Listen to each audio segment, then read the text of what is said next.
our Monday night episode of Tomb of Annihilation.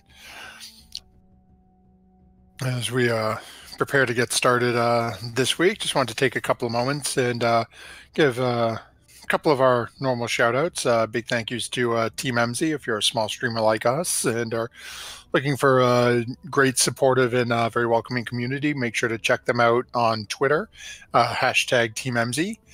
And thank you again to Many-Sided Dice, who has a wonderful magical item compendium called The Lost Artifacts of Greygast. It is a massive tome that we use in a couple of our streams here. Actually, some of our players in tonight's game have it, and actually you can see JJ holding up the book in front of him now. Wonderful, wonderful thing, full of fascinating and sometimes cursed items. As one of our players in tonight's game has maybe or may not have learned yet, actually. And also thank you to Nightshade Creations, who has given our Friday night DM Michael a lovely little dish of shame that he is planning on raffling off on his stream at some point in the future. As we start to look back at last week, as we were a little light on cast, as a couple of people were out of the area. Our party had continued making their way along the bed of the ravine they were in, leaving Ataskahaklan, heading north, with Dragonbait carrying the body of Artis.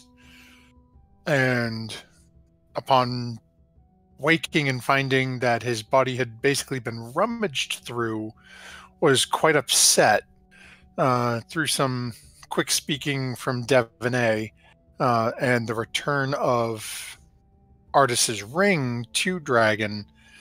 Dragon has continued along with the party so far, and they had actually a small ceremony for Artis as they buried him underneath a tree, with Quen giving a very moving speech. And as the party finished up and proceeded along their path, Solana and Gizzard working together to make a lovely oversized canoe with some beautiful new oars that Dave was very quick to that Melik was very quick to protect once a random tiger came charging out of the forest at them.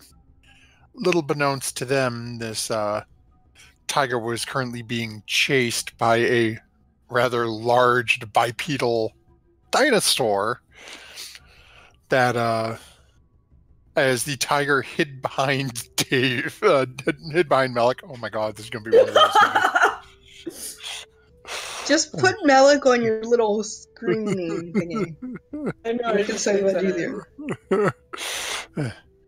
I'm sorry, I can't do that, Dave. As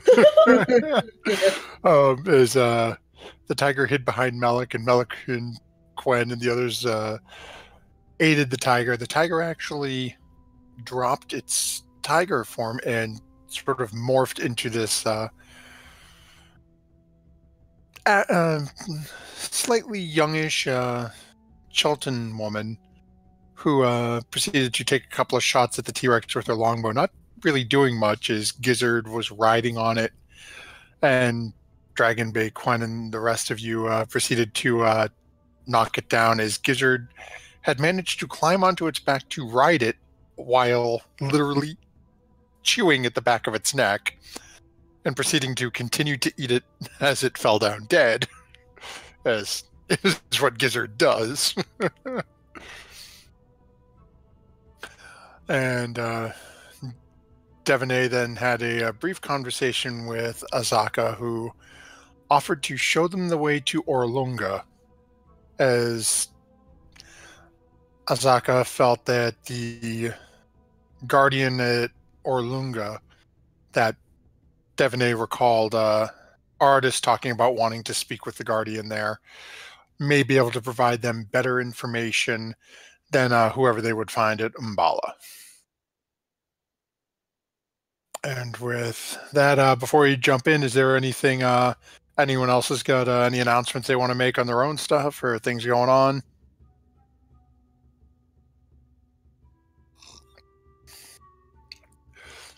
Okay. Then with that being said, we will jump, as Gizzard would, mouth first into our story. As our group is standing next to the canoe and next to the river and next to the large, still somewhat warm corpse of a T-Rex, what is the group's idea for the day? Where do we go on from that? Like, should we rest here or keep going, or?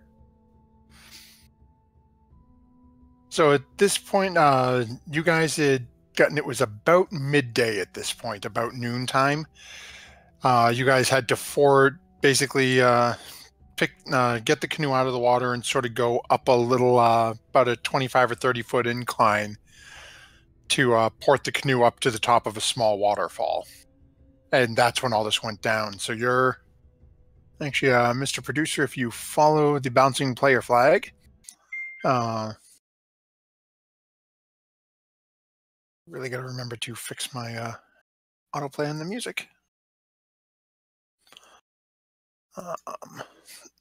You guys are still moving right along. You probably got about another half a day's travel, but now you've got this new young lady with you who is stating she can lead you to Orlunga as opposed to Umbala if you'd rather go to that city, which it seemed through Devonay's conversation with her a few moments ago that she felt that was a potentially beneficial idea where this person knows where Orlunga is. Do we know? Can you ship ping where Orlunga is? I can't see it on the map. That's because you guys don't know. You guys don't know yet. Oh, okay. So Azaka is telling you that she'll lead you there, and she, through her conversation with Devonay, she's told Devonay that it is northwest of where you are now.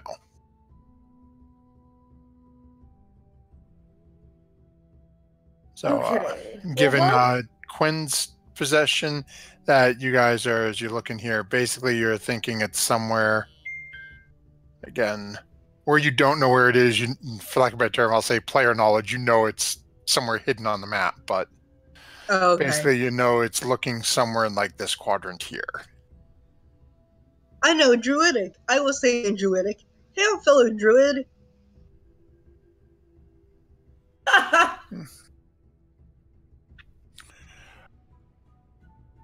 Azaka sort of leans over to Devonay. Is there something wrong with that one? It's like she's trying to speak with me. Oh, she's not a druid? Oh, never mind. I thought you could change. Hi. Devonay will lean back and say, I don't think she understands what you are quite yet. I think I figured it out, but I've been wondering about Solana for a while now. She's all right. Well, as long as she's okay, that is... We got some minor issues with Sarah's microphone, apparently. Yeah, killed my ears. Sarah, you got some static and feedback coming through your mic a little bit. It's like a loose microphone wire or something.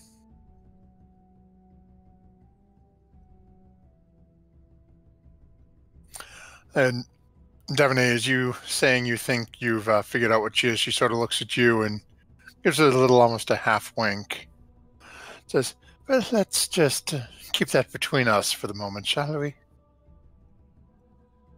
Well, Devonay all this secrecy is just fantastic. But I'm gonna be real. I'm a little emotionally exhausted right now. Is this like a fun place for dinosaurs where they love to attack? Like, do we need to keep moving? I'd rather not do that again today, but I would also like to take a nap. So, like, what, in your expertise, I suppose, should we do? Well, that one had been chasing me for a number of hours, so I had not run into anything else. Yes, I'm not foolish enough to try to fight that myself. I mean, you ran for hours. That's amazing. The tiger is good for some things. Yeah. And then just happened to come across you folks, and, well, we can see how effective you are. Anyways, I'm sorry I interrupted. Nap or no nap? What was the plan? There is no reason you cannot take a breather here if you choose to. If you want to push on, we have a decent amount of light left for the day as well, so...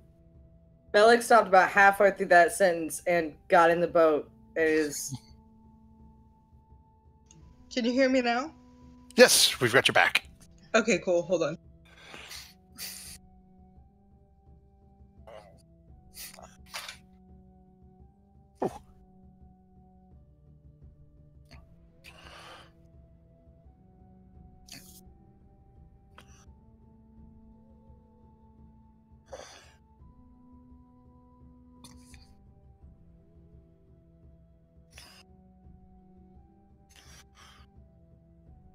It looks like we have her back now.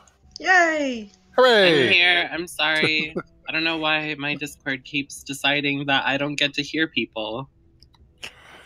Discord is a wonderful tool, and every once in a while it decides it hates somebody. Or two people, or three. Yeah, that's true. It's hitting Solana, We'll figure it out.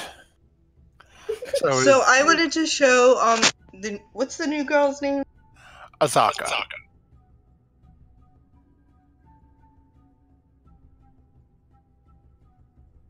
I wanted to show her that I could turn into a tiger too.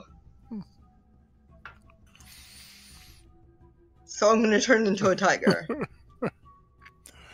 Okay, so you do that, Azaka once more with a little half-grin at Devonay, follows suit and changes back into her tiger form. I start purring.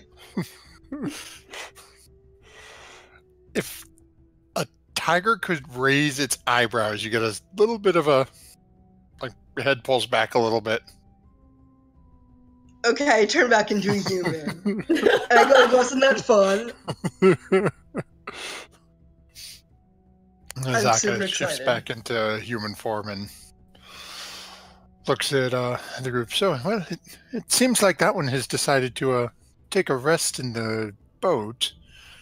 I assume that you would all like to take your rest here? Sure, I can't turn into a tiger again now, but that's cool. Well, I bet our lizard friend would like to make more lizard jerky out of that giant T-Rex. Maybe. This is true. Azaka, can we continue with this river to Oralanga, or do we have to walk across land? Oh, we can follow the river. It will branch off. It means going a little more north before we head towards the westerly direction we need to be going in to a degree, but it is doable on the river. And it will probably be easier traveling that way as river, even though it does not do much, it does add a little bit of speed to you.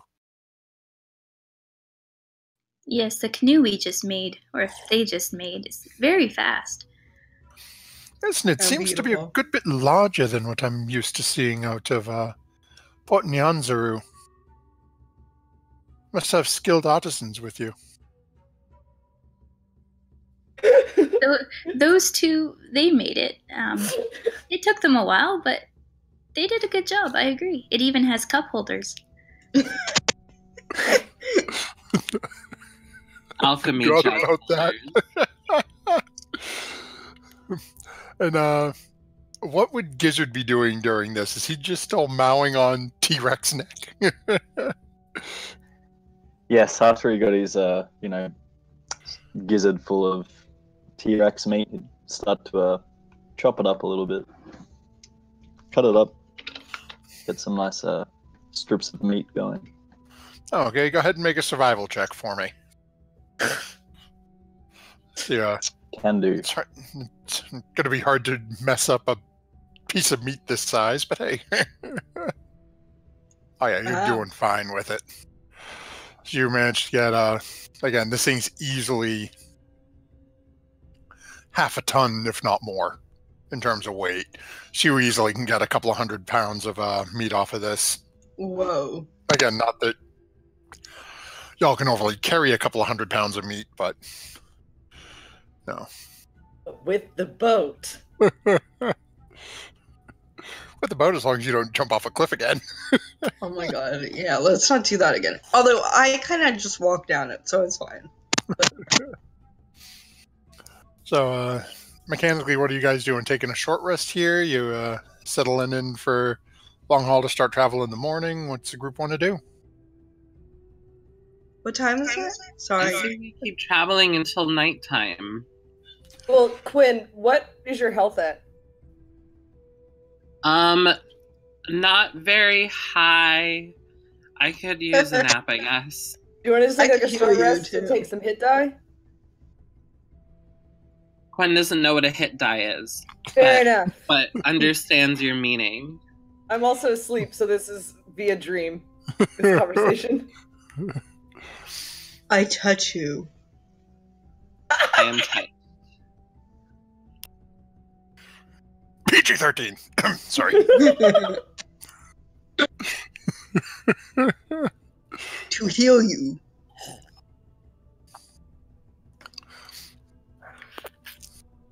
Oh, not bad. 15 back. Does that help? When? Hold on, I can't see my thingy.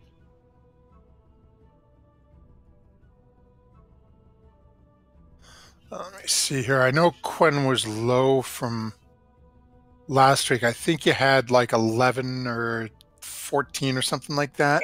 I'm pretty good with the after that 15. Yeah. Let's sit here. Let's have lunch. I'll roll a whatever a hit die is. I like that idea.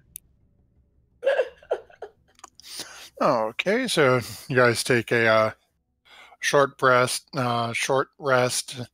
Solana helping out as she is prone to do with her different herbs and things she finds. Starts cooking up some of the T-Rex meat that Gizzard has been nicely cutting into these nice, neat strips. We all have Like a sous chef. dinosaur lunch that can't be beat. Anyone who needs to or wants to can go ahead and roll a hit die. I think the only ones who were missing any health, Gizzard, you were down a little, Quen, and actually Dragonbait. Oh, does Dragonbait and Gizzard need healing? Because I can heal them too. My sheet So says what spell 50 slots? out of 50, Okay. so I don't know. Oh, hold on, let me look at your... You're at 46 out of 50 mechanically. Sorry, I didn't update on the sheet. I was using the tokens on the battle screen. I'll be fine. Don't worry about healing me. Okay, does anyone else need healing? How's Dragonbait? Dragonbait's only a couple down too, and he can use a hit dice, so you don't have to burn your spell. Okay. Let's see here.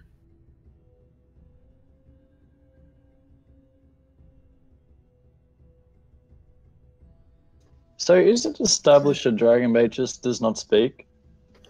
Or is he just not speak common? He just does not speak. He smells. Okay. And he can nod. But he smells really good, though.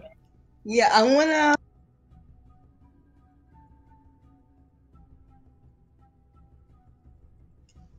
Oh, I only know bad stuff, like sadness, confusion, and anger. Never mind. Oh, because you... That's right, you weren't here last week. I've got it a little. Hold on, I'm just trying to... Okay, it's too far up for me to just scroll up to it. I found it. Okay. Oh, there we go. Okay. Thank you.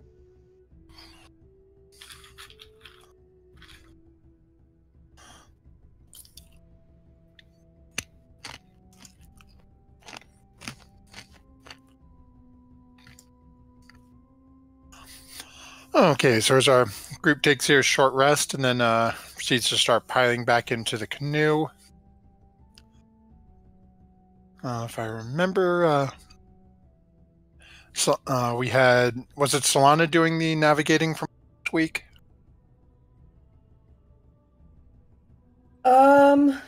I think it was, because I remember enrolling for her. Okay. So let me grab our newfound friend here.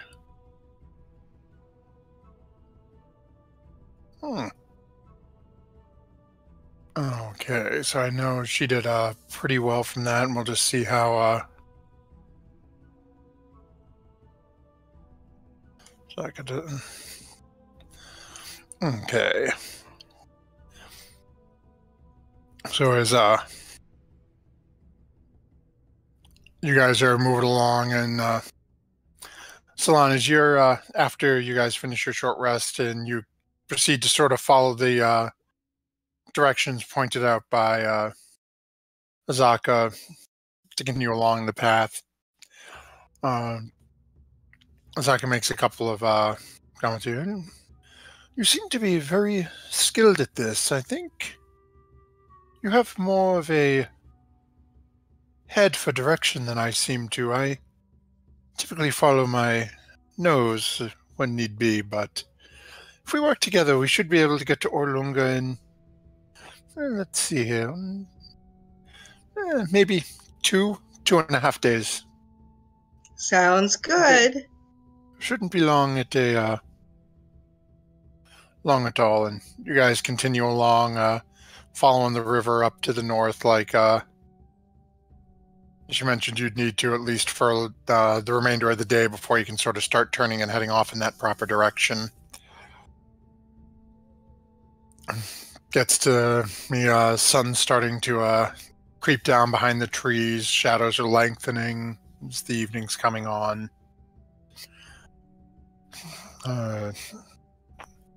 Azaka mentions that you guys may want to make camp on the western shore, as that's the direction you're going to be heading in primarily to get to Orlunga. Looks at the group of you, and I know that at least one of you took a little nap, but I'm assuming it's time to make camp, or are we pushing on longer into the evening? Nope, camp time. I'm good with camp time. Let's do it. Yeah, that's fine. Okay, so as you guys get to the get your normal camp time rituals, first question is, who is taking a watch this evening? I'll take a watch. Yep, let's go. Okay, so we've got Solana's got one, Malik's got one, Devanay, you said you've got one. Yep. Okay, anyone else? If Quinn doesn't want to do it, Quinn will do it.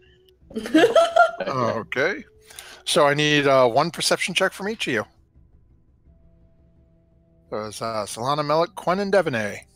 Ooh. Oh, I don't see anything. Wow. Ever. Books give me super strength.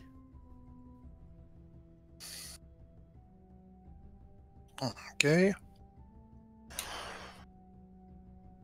Let's see here. Wow, Solana, that's so unlike you. Yeah. Solana's always been Captain Perception during watches. Yeah. There's a new tiger person in the group, or person who can morph into a tiger, so... I'm really distracted. So as you guys again eat some of the T-Rex meat, however much you guys chose to take with you into the canoe. A metric ton. Well,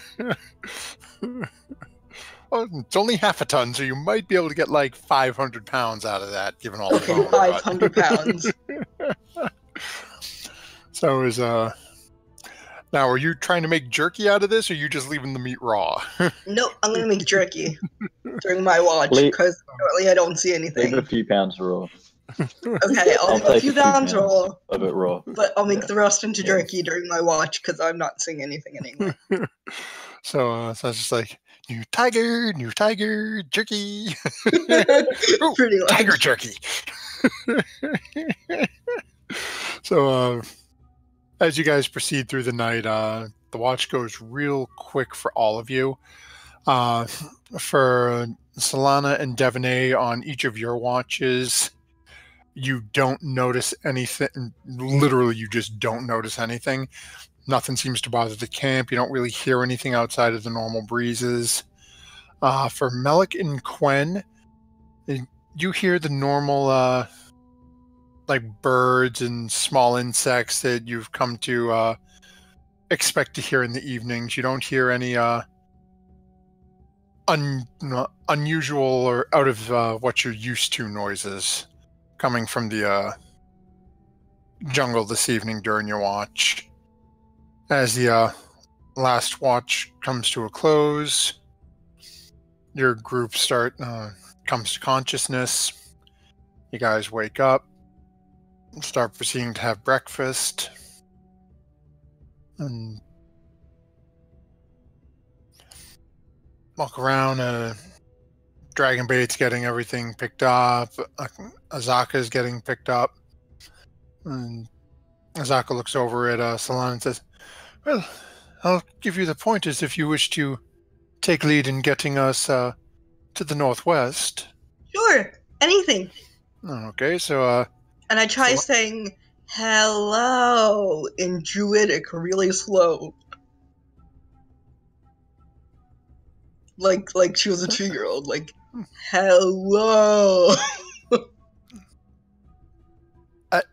Just looking around. Is there something wrong with this one? It's okay. I'm a little rusty in it too. Don't worry, we'll get back to it. It'll be great. So, yeah, Quen, you can easily use in your dagger. You pull it out and sort of spins in your hand a little bit and points straight up north for you. Solana, go ahead and make your survival check with advantage. Ooh, oh yeah, you got that easy. Woo. So is actually, because I forgot to do it last night. Oh, okay, so weather is run of the mill for the jungle. Very sort of slight misty, occasional sprinkles of rain, but nothing too bad for you guys. How are you pushing the group, Solana? Just normal pace. Okay. So as you are making your way following the instructions that Azaka has given to you, putting the canoe into the whatchamacallit, back into the river. Yeah, one of these days words won't fail me. Put the canoe back in the river, start making your way forward. I'm hearing things go flying outside. I'm just going to pretend I didn't hear it though. As you guys move along, the first 3-4 hours, things seem to be running at a very just sort of even keel for you. And then as you head along on your journey, it gets to be a little later in the day. And I've got to check my book here.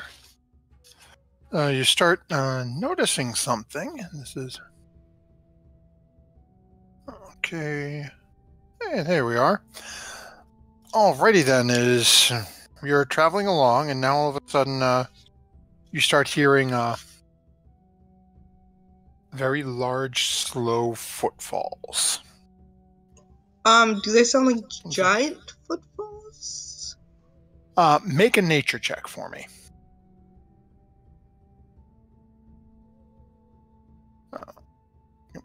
Come on, screen.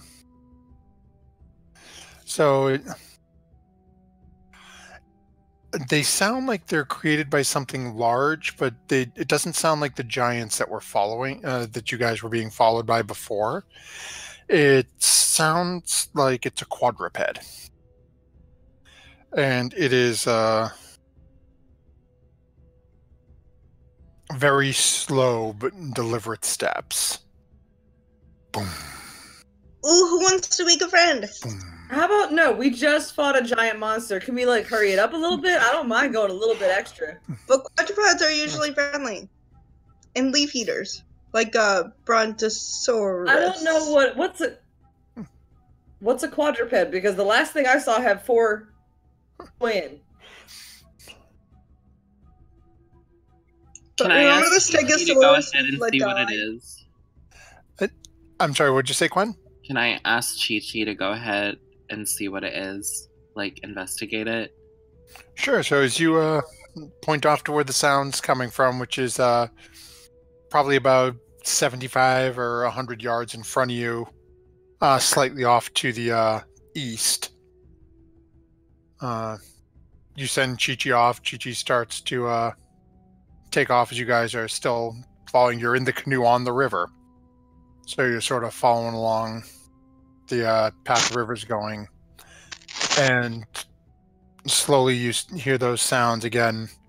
Not really increasing in speed, but you hear them definitely starting to get closer. Okay.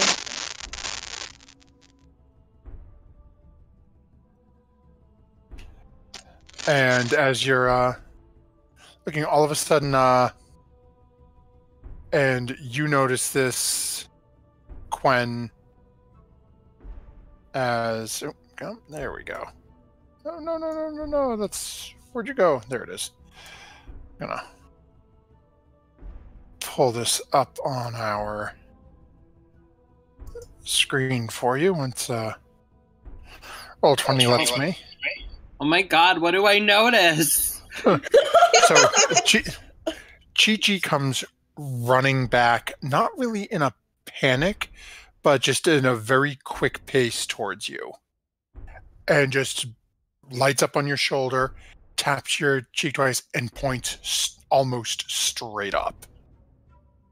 And as you and those near you look up at this direction that Chi-Chi is pointing, you see a rather massive Brontosaurus slowly pushing its way out of the trees in front of you. Again, it's probably a good maybe 50 or yeah, I'd say probably about 50 yards in front of you at this point, as it's just making its way across the river, seeming not really to pay you guys any mind whatsoever. Great. How about I it doesn't look like it's noticed us? No, it's, as you're looking at it, it's... You're, might as well be ants to this thing. Its eyes are in the trees. And as it's watching by, you notice its mouth reaches out and just rips a chunk of foliage off one of the trees in front of it and slowly starts chewing away. And am I able to perceive if that's the only one, or you only see the one at the moment? What about here? As you're listening in to the footfalls of and the noise you're hearing around you, you're only hearing the 4 footsteps. You're fairly confident it's only the one coming through. Okay. I asked Chi-Chi to cast Pass Without Trace on us, and then we stealth by it, I guess. That's what I say. Is it continuing to move across the river? Like it just hasn't stopped? It's just moving right across. Again, it doesn't seem to acknowledge your presence at all. All right, everybody stay in the boat.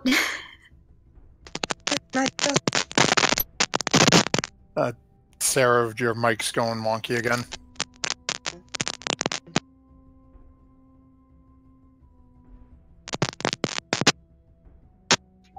So I say that we kind of move stealthily, and I will ask Chi-Chi to cast Pass Without Trace on us.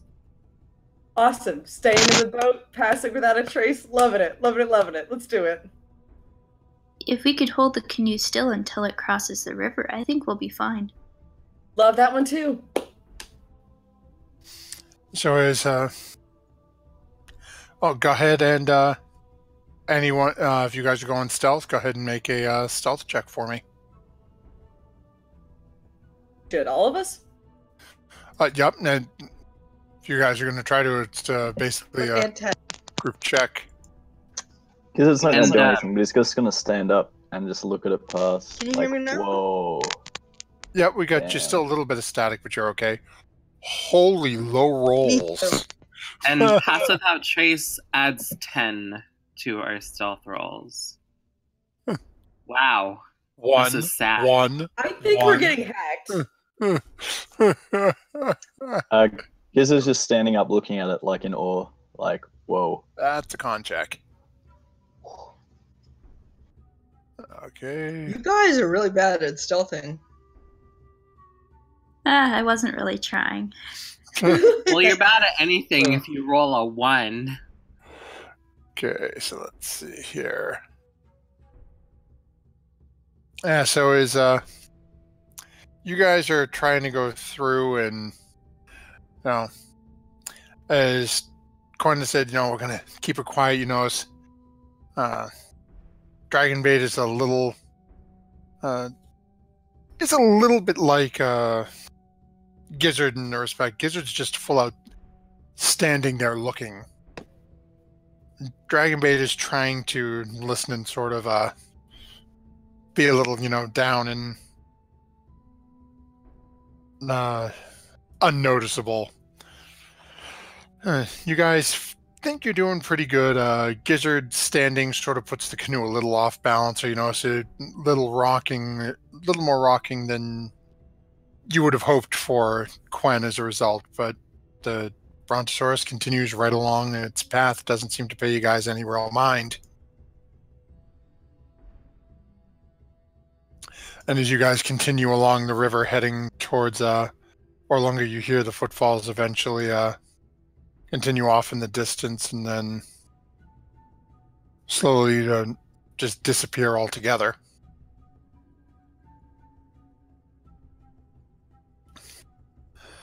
So, what is there anything anyone else should be doing besides Solana, who's navigating with Azaka during this journey on the river?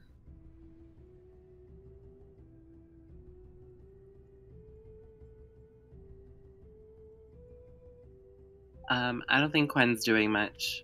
Quen's just hanging out, chilling in the boat with his friends.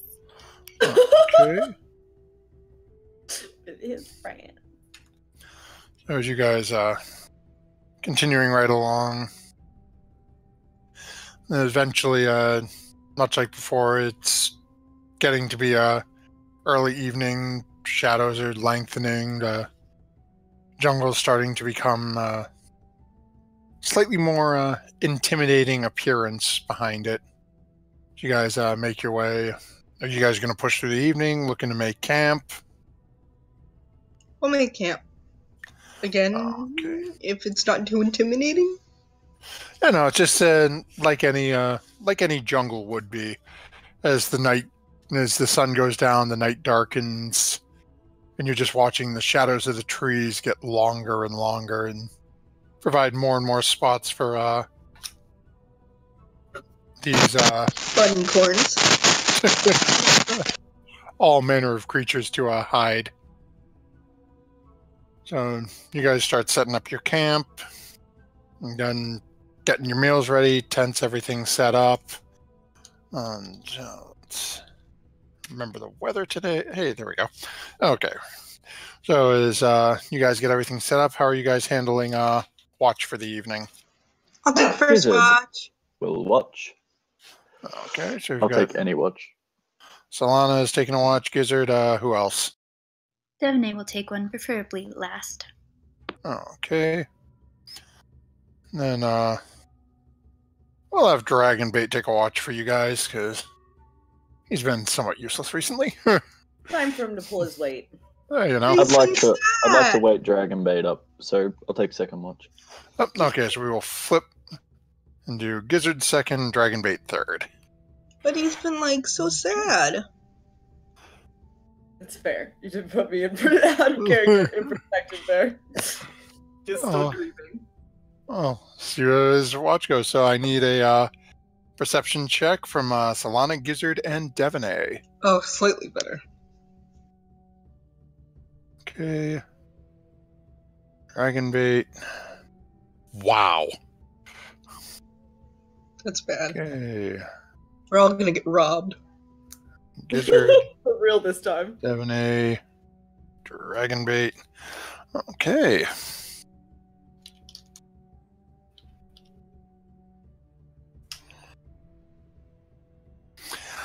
Okay, so as you guys set up for the evening, is there anything that anyone would be specifically doing during their during the watch?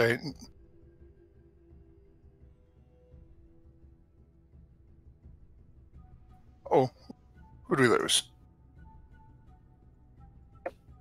Oh, whoever it was, we seem to have everyone back. So, anything anyone's looking to take care of this evening during their watch or whatever they may or may not be doing? I want to work on my herbalism skills, because they're useless. Okay, so anything in specific you're looking to do to try to work on those? Nope. Just like picking a bunch of herbs and just like smelling them.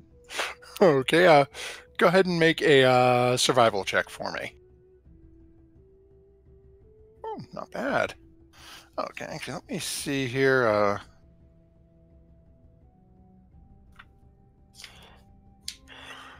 Okay,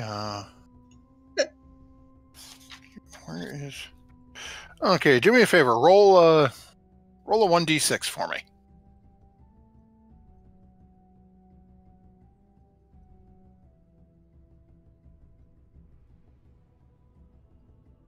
Hey, not bad. And then, oops. Really? Way to continue, and I just realized I completely forgot to pull open Twitch today. I have been ignoring our chat. Thank you for text's wife.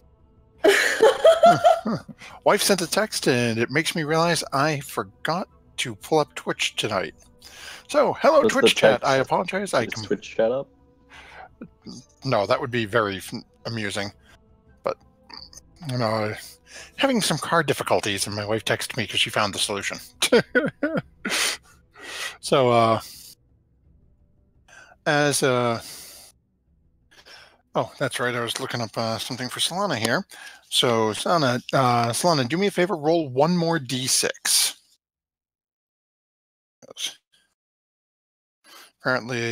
Apparently you found something.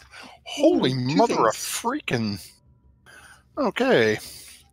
So, as you're going through and you're picking all these different herbs and whatnot, you managed to find yourself 6 mushrooms sort of sprouting off the lower side of a dead tree. Yum. So as you pick it up and manage to pick the 4 of them, it doesn't really give... Yeah, it doesn't give a description of what they look like here. And just you managed to find 6 mushrooms. I eat one. Okay. Go ahead and make a Constitution save for me.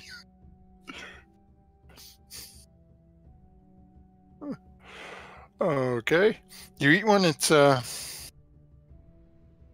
a little bit of an odd taste. But, you know, it might be good in something. Ooh, That doesn't seem to have any negative impact, so...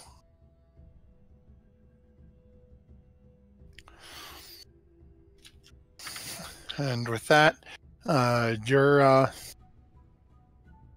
watch comes to a close. Doesn't seem to have any real anything much going on, as you spent most of your evening checking out for whatchamacallit, for herbalism stuff. And then you proceed to wake up Gizzard, who takes his watch. Gizzard, anything in specific you'd be looking to do during yours? Given I'm not very perceptive at all, Gizzard's gonna wander off looking for eggs. Huh. Alrighty then. So go ahead and make a survival check for me, and we'll see how... Of course I'm taking a torch with me, because I can't see. You're leaving the camp entirely? Well, my perception check was trash, so it's not gonna matter. To look for eggs, okay. What is up with Midnight Top Chef? Like, Yeah. Okay. Yeah, this is gonna be tomorrow morning's, like, what's it called? Chopped. Okay, let's see here. Just put everything in a basket. Okay. You know what, JJ? Go ahead and roll me a D100. Ooh. Oh, good. I'm gonna just see here. Huh. Okay, let's see here. Just give me a second. No, that won't work. Nope. Okay, so...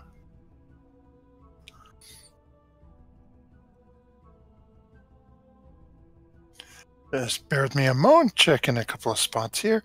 Yeah, so as you're going here, you do manage to find a couple of rather large... you're probably about almost the size of a keg. You find 2 eggs. Almost keg-sized. Any possible way I could get both of them back? Go ahead and make a strength check for me. Strength, athletics, what are we doing? Either strength or athletics, whichever you prefer. Okay.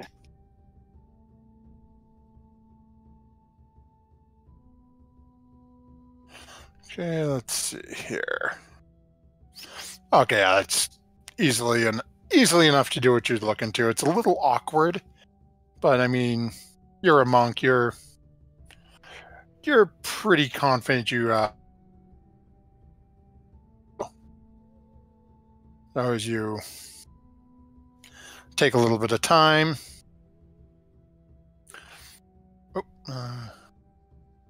Okay, there we go. You managed to get the 2 eggs back to the whatchamacallit, back to camp with no issues. Anything else you're doing during your watch? I'm just gonna take a seat and sit down with my arms around the eggs, like I'm at the movies with my girlfriend or something. Okay. And then eventually it comes time for you to wake up and Gizzard for his watch. Anything in specific you're doing to wake him? I know you said you wanted to be the one to wake him, so... I'm just gonna, like, lean down and kind of get out a little bit of, like, raw meat and just wave it under his nose. Okay, so you sort of wave it under his nose a couple of times. Then, it's sort of like one would expect from a lizard type creature. All of a sudden you see the jaws start snapping up a little bit, trying to get at it. When he's visibly awake, I'm just gonna, like, look at him, meat still in front of face. I thought you might be hungry. I'm just gonna drop it. Gizzard, mother, Dragonbait will pick it right up and start mowing down on it. And then I'll give him a few taps on the shoulder, then I'll carry my eggs off to bed. You get a slight sort of questioning send trailing towards you from Dragonbait as you walk away with a... Is that what he did? Yes, he farted at you.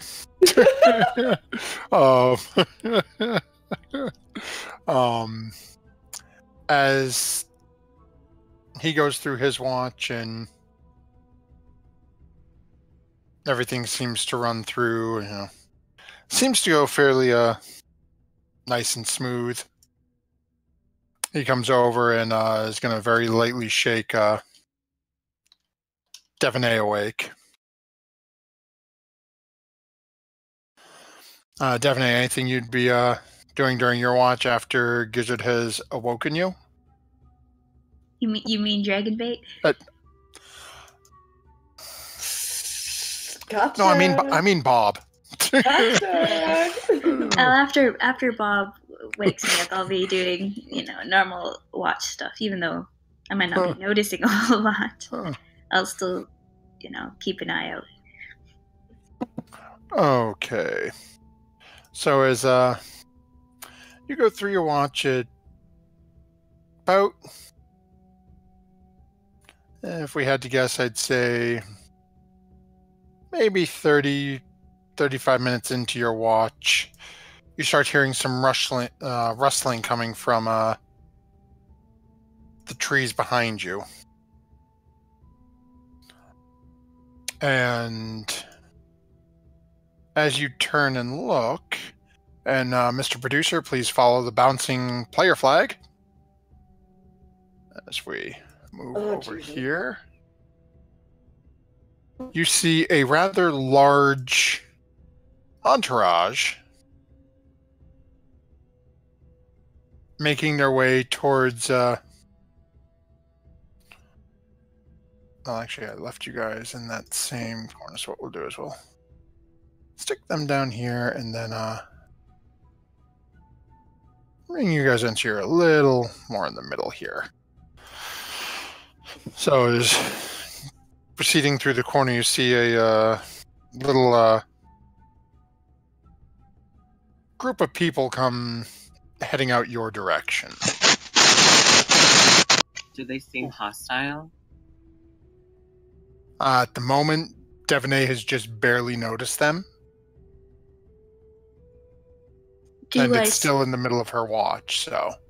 Do I see all of them, or is there's a couple people in front and I notice them first, or... So you see one person smack dab out front, and then you can tell there are more shapes behind them, but you really don't have a good count on how many there are back there. But you can definitely see that there is a little click, so to speak, heading your direction.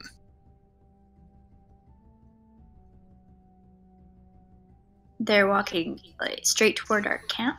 Yep, they're heading that direction. It's go ahead and I'll say make an insight check for me as you're watching their behavior. So given their behavior, they don't seem to be charging in. It's like you get the impression they were ootin' a boot and happened to come across a camp. Did you just make fun of Devaney? Huh? Perhaps, maybe. I don't know what you're talking about. I don't have strange accents like the Australian does. Well, Devaney is going to look at them and wait for them to come to her. Oh, okay. So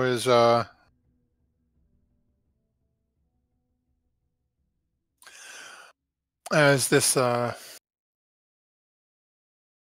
person in front sort of steps towards you, and you can see this individual seems to be wearing a decent set of armor.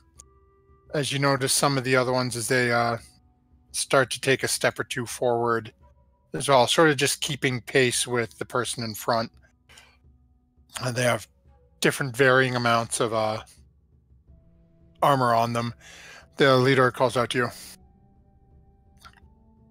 Oi there! What brings you out this far? We're heading Yeah. to a city near here, Oralanga. Do we all hear him now, or since they're not being very quiet, or? You probably would because of your trancing. Quen probably would. Let me see here. Just go ahead. Everyone make perception checks. We'll see. As you're not really trying to be quiet, but at the same point, they're not being overly loud either. So yeah, Lana would hear him. Alec is huge. Quen would not. Melik would not. Gizzard would. Melik, I swear, and every time, Melik just really likes to sleep. Okay. Asaka does. Like, Oh, whoa! 20 feet big. Melik exploded. What? Oh my gosh! There we go. Oh. I do not know how the heck that happened. There's two of you. Oh, that might explain why. Delete the second. That second one only has 9 health. I had a baby twin. Oh no! And then the DM killed it. Oh no! Okay, so is yeah. So basically, out of everyone, Solana and Gizzard, and I forgot to do Dragon Bait. I think he was a +3. Yeah, he doesn't hear anything either. So, Solana, you and Gizzard are the only ones beside Devaney who have noticed this right now. Oh, Okay. and Azaka, who is going to take a half a step forward. Me too. I got Devaney's back. So as the gentleman looks at you, well, so you are out in the jungle exploring then. Where did you come from? Oh, what's the city's name that to the north where we? Well, when came I from? was a baby druid, I lived in a town called. No, that's not what you mean. Okay. We were in Port Nazat. How do you say? Gosh, Nianzuru. Nianzuru, and now we're heading to Oralanga. Huh. Well, I'm assuming then before you left, naturally you would have had a discussion with Commander Lyra, Porter and obtained a charter of exploration giving you permission to wander in these jungles.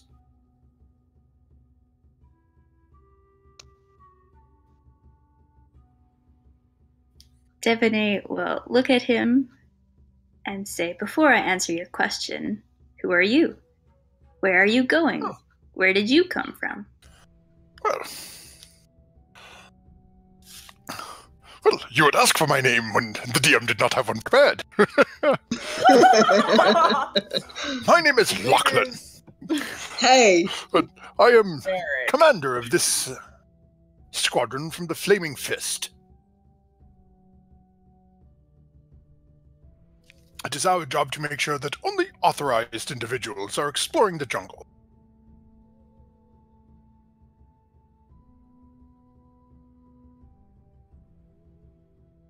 Does Devaney know what the Flaming Fist is? Did we hear about that before? I don't remember. You guys took off pretty quick out of the city, so you may not have. Go ahead and make an check for me. What? Sorry? Intelligence.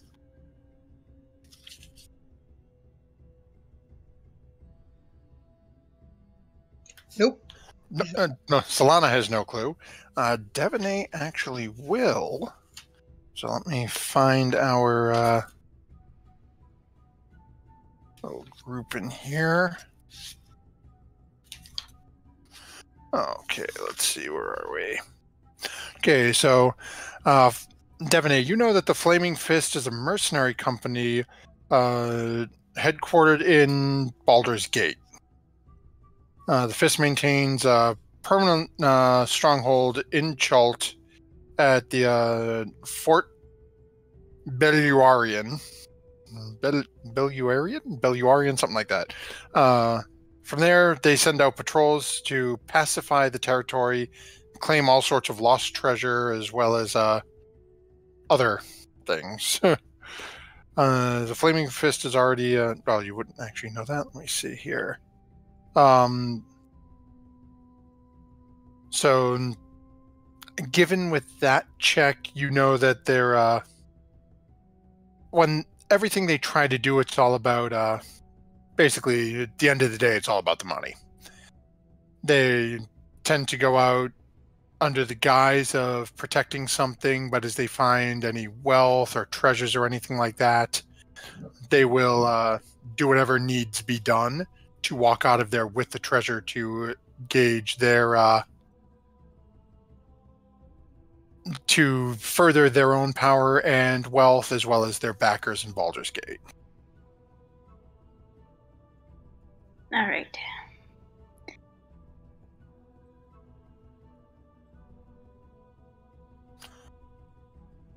Hold on a second, I'm thinking. No worries. And just reckon, because they have specific names for their ranks.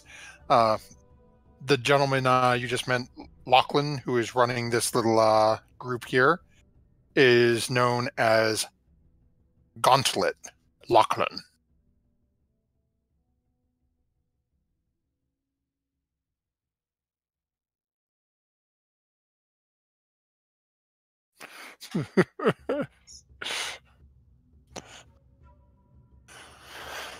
So while Devaney is thinking, and Greetings, Gauntlet! How are you today, this fine evening? he just sort of looks over at you a little bit. And who would you be? Are you second in command to this young lady in front of me? Why, yes. Yes, I am. Yes. Go ahead, Devaney. Tell them how.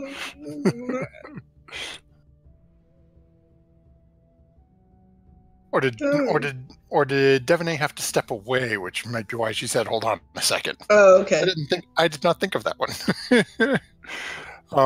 So Devaney will now look at Solana kind of strange and odd, and You always look at me strange and odd. well, you are strange and odd, and say, "You're looking for adventurers. What possible problem would adventurers have in the jungle?" It is not problems. It is not following proper protocol. They are required to obtain a charter of exploration from the leadership in Port Nyanzaru or from Fort Belurian. We're not exploring. We know exactly where we're going.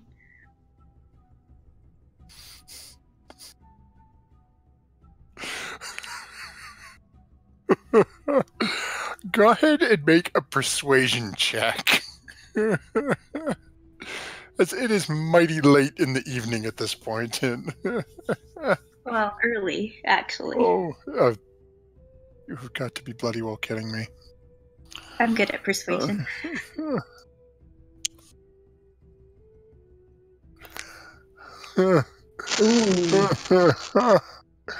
Even with the crit, it's not enough. He has a 0 to it. He looks at you, and you get the strong sense that he's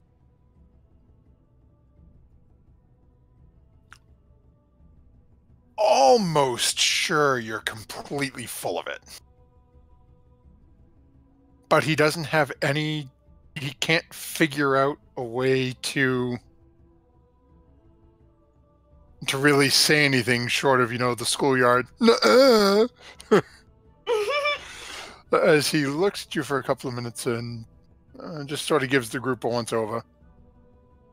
Well, it appears that everything should be in order here. Well, come along, move on. And flags off, and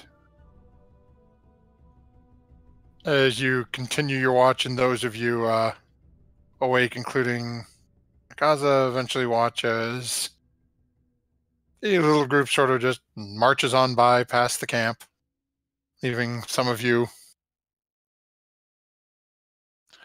completely unaware that anything ever happened.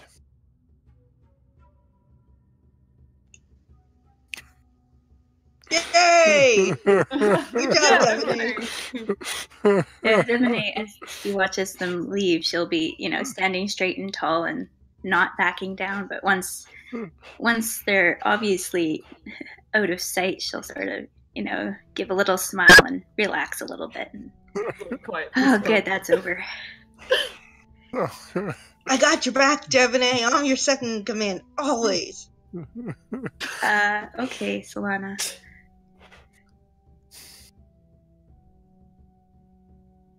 As the two of you sort of turn and start heading back to camp, standing just off to the side of Solana with a sort of half-cocked grin on her face is Azaka, holding up a sheet of parchment in one hand. Sort of Are we shakes actually her good to head. go? Puts it back in her pouch and just shakes her head. Devine will nod and smile back and say, well, we'll know for next time, I guess.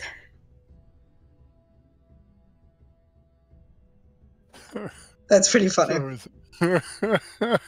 As, well, tomorrow, Mr. Producer, to follow the bouncing flag. So we back over this way as the rest of Devine's watch finishes up without a problem. The sun creeping back up. Apparently there's still a giant brontosaur on our map. You guys proceed to wake up, have breakfast for the day. You wake up to, again, much the same weather as you've been experiencing. Slightly misty sort of rain occasionally. I make breakfast and I put a Ryoth root into it. Oh. Okay, hold on, I do not remember what that... Okay. I don't know what it does either. Okay, but no mushroom, just the root? No mushroom, just the root. Okay, let's see here. Root. Okay. Let's see. Okay. So as you guys are having breakfast, okay, I want everyone to go ahead and roll a D100 for me. Okay.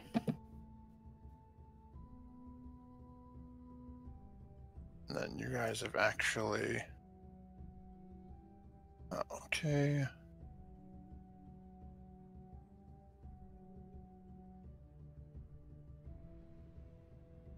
Okay. So as you guys proceed to eat breakfast, it's got a little bit of an earthier flavor than you're used to from Solana's cooking. It's called umami. But doesn't actually hold on, let me I should roll for the other two. D100 for Dragon Bait and for Azaka. Yep. So everyone seems to doesn't seem to have any real effect on anyone. Okay. Everyone seems to enjoy their meal again. Slightly earthier texture and flavor to it, but nothing out nothing else going on. So you guys come to, and Azaka, you guys are getting everything set up. Azaka pulls Solana aside. Well, if we do as well as we did yesterday, we should be at the outskirts of Orlunga by this evening.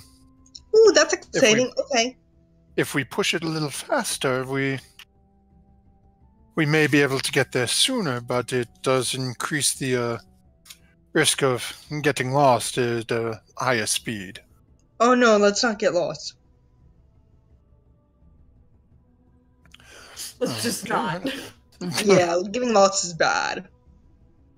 Okay, so as the two of you were talking and everyone's getting camp situated and back in the canoe back in the water, go ahead and make a survival check for me with advantage again. Okay, good advantage. Okay, yeah, definitely good. You needed that one. So as Thank you, Gwen. you guys pop everything in. Solana and Azaka up front taking point for the navigation for you. What's the rest of the group doing as you guys Wait. Holy crap, Gizzard, did you lay those yourself? Ooh, good call. Yeah, you look over and Gizzard's got like these 2 eggs barreled under his arm. Did you lay those? Are those your babies? No, I went out and found them myself. Are they now your babies? I don't know. Do you want me to Lizards cook give them? live birth. Oh, okay. They don't lay eggs. I would carry them for now and see. Fair enough. I'm gonna blow on one and like give it a buff. Okay, so as you guys pile yourselves into the canoe, get ready. So is anyone doing anything specific during the day's travel? Yes. Gizzard would like to look for dead things, specifically things you could make into a leather bag. Okay. So go ahead and make a survival check for me as you guys are heading along your way. Woo. Okay. So yeah, you're good to know. We'll keep that in mind. So as you guys are moving along the river,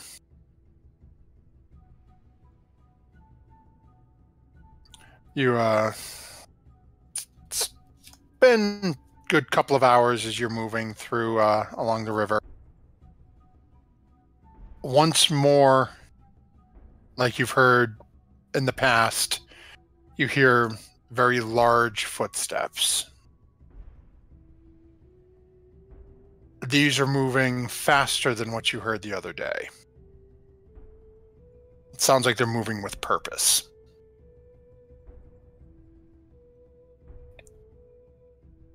As you travel for another about hour, give or take, the footsteps are keeping pace. Oh no. How far away are they? Go ahead and I'll say make a nature check for me.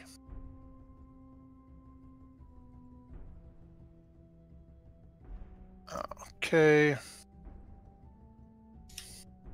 Actually, I meant survival, but it's the same bonus, so that'll work. What's your survival bonus? Is that 4 as well? No, that's 7. Oh, okay, so actually that will be even better.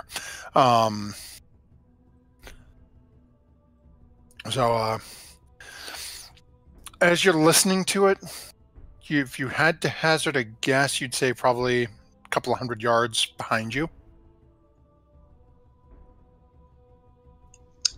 Okay, so it's behind us but keeping pace. Yeah. It's basically, it's something's following you. You get the feeling it is just, it's almost deliberately keeping out of sight, but it's not letting you get away either. Oh no. It's just keeping that same pace. You get you get the strong sense, given your nature and who you are, you feel like you're being hunted. Oh, something's following us, guys, and that's not good. So what do you want to do? Ho hum. What do you mean that's not good? It's probably not good that something's chasing us. Ho hum. Go fast or hide. Can we do either? It knows we're Could- here, so we should probably go faster. Could Ho hum. Chi-Chi do another scouting mission, Quen? To see exactly what's following us? Yes, Chi-Chi will do that. Okay. Solana, how long has it been following us? How long has it been following us? Let me see. With your previous check, you started noticing the footsteps within the last hour or so. Within the again, last you're hour not or sure. so. You're not sure how they could have been following you further away, and you're just now, as they've moved a little closer, hearing them. What he said. So as Quen sends Chi-Chi off to investigate, how far can you communicate with Find Familiar telepathically? I think it's just like 100 feet, I think. Kind of specific. Yeah, I don't know. Give me a second, let me just double check.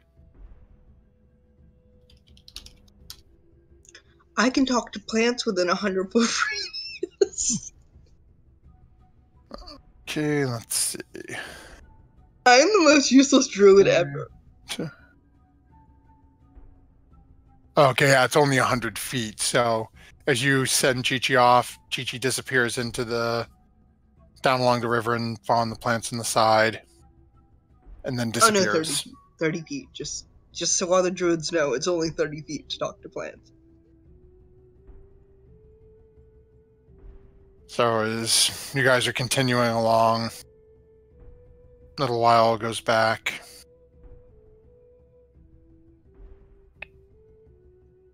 And while we're going down this what is your order sitting in the canoe right now? Oh, I'm assuming probably Solana and Azaka up front doing the navigating. Where would everyone else be in it? Quen's in the middle, towards the front, with Azaka and Solana. Okay. I'm next to Quen. Okay, Daphne, Gizzard, where would you guys be? I want to be up the back with my 2 eggs. Okay. I can be right in front of Gizzard at the back.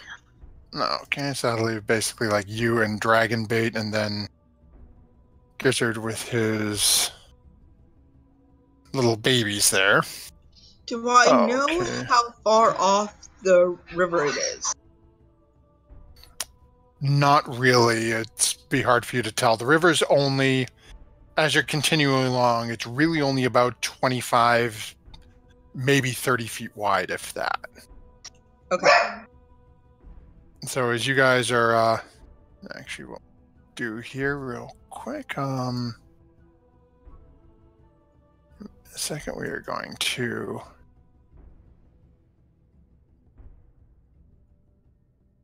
once more with feeling. Let's see, 20, 30. Okay.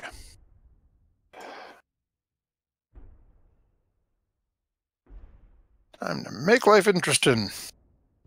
Okay, so about this time, Quen, Chi-Chi starts to come back, and you get a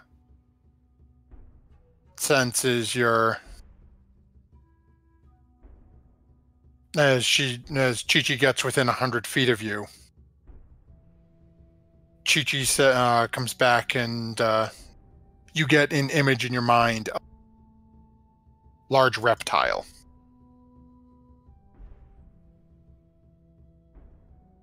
And again, it's hard to get a real good size estimate because of how small Chi-Chi is in comparison. But Chi-Chi is just sending this image of a massive reddish brown gray lizard charging along the shore to the south of you. as you guys are sort of heading along to the east. And as Chi-Chi comes back and provides this information to you, we are going to once more ask our producer to follow the bouncing flag as we come over to here. And then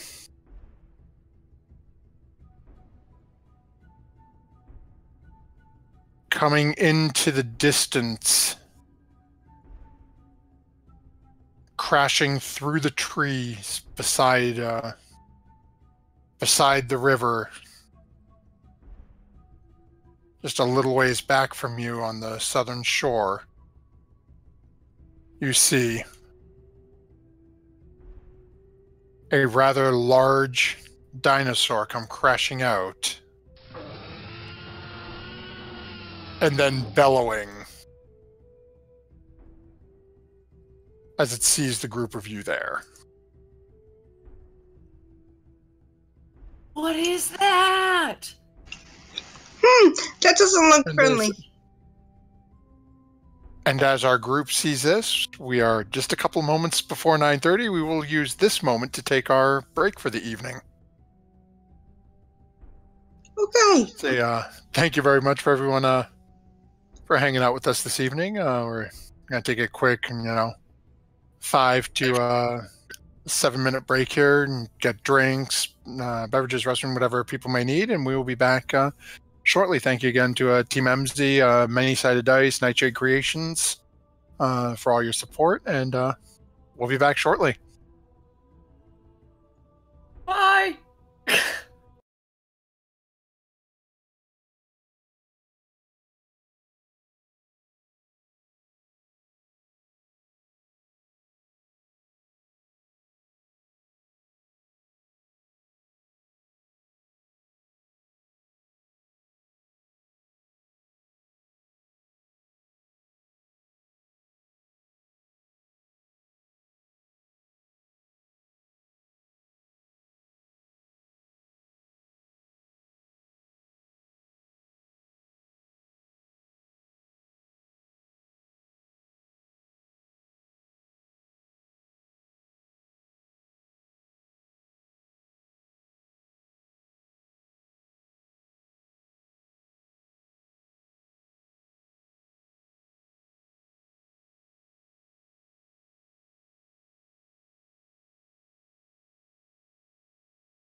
And welcome back, everyone. Thanks for hanging out with us this evening as we pick up where we left off with our group facing some rather alarming odds. As a rather large dinosaur has apparently chased down the party and is in the process of hunting them for some maybe or maybe not known reason. Well, I tried to Wikipedia Allosaurus weaknesses, but there's no section for that. The children. It's unfortunate what Wikipedia lacks information on. And with this, as Melik has already done, we are going to go ahead and have the group click on their tokens and give me an initiative roll, if you would. Just FYI, the only reason I wanted eggs is because when I was making breakfast this morning, I dropped like 3 eggs, and those were the last 3. So I'm taking it out like on the game. This is the way I can get my eggs. Okay, and actually we need to... I'm just so glad there was a reason behind it. I just thought, you know, it was classic Gizzard move, but I'm glad to know there was some logic. Okay, so we have you. Dragon bait, we got you. I don't think logic is the right word for it. Okay, we got to get Sarah rolled in. Oh, why am I don't even have to click there. Sugar, I already did. I am really all about the sugar this evening. What the hell? Okay, let's see. Not a high roll for Sarah, please. Not that I want her. Of course. If Sarah had rolled that roll for Solana, she'd have like a 2. But of course. Of course. Okay, so I think we have everyone rolled in here.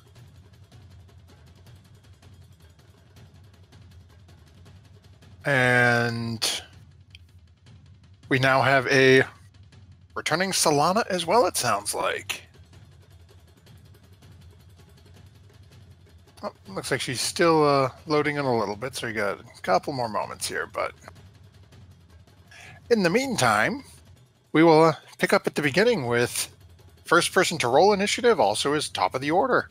Melik, this beautifully painted Allosaurus is now charging your direction, coming out of the forest to the south. What are you doing? Oh, well, I am jonesing for that level up, because boy, oh boy, this spell selection is dim. You know what? I'm just going to go ahead and do this. I'm going to cast Shatter. Oh, okay. How far is this thing from me? It's not that far. Yeah, we're good. Yeah, I'm going to go ahead and cast Shatter on this big boy. Okay. And what is this saving throw on Shatter? It is... Reading.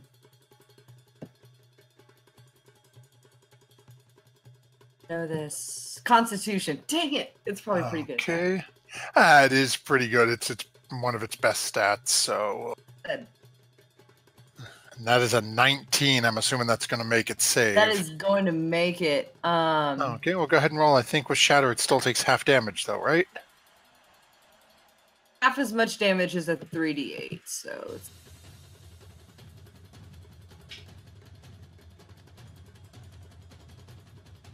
Okay. 5 or 6. Not great, but it still does a little bit to it. Anything else? Get 'em, guys. You staying on the boat? On the boat, for sure. I probably know somebody that's not, though, so I'm going to go ahead and give my boy Gizzard some bardic inspiration. Well, wait. I need it. Oh, no.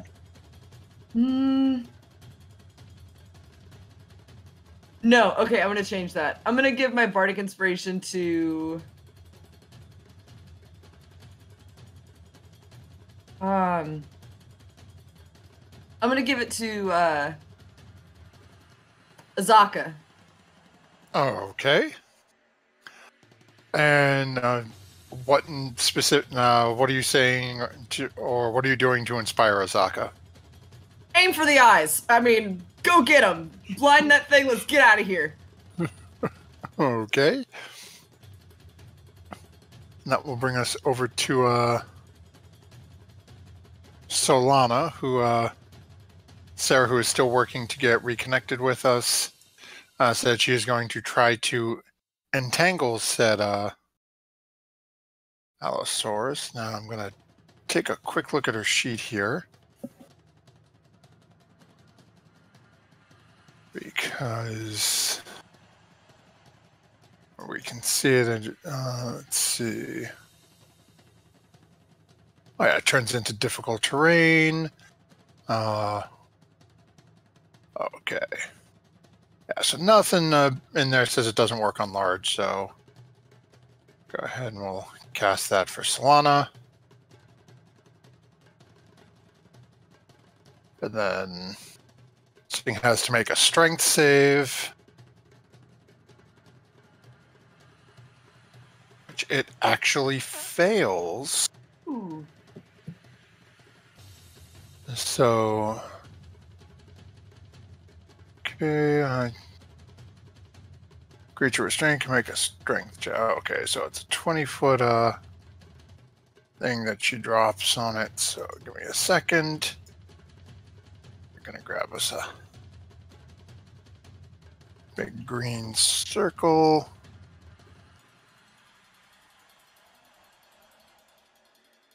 Okay.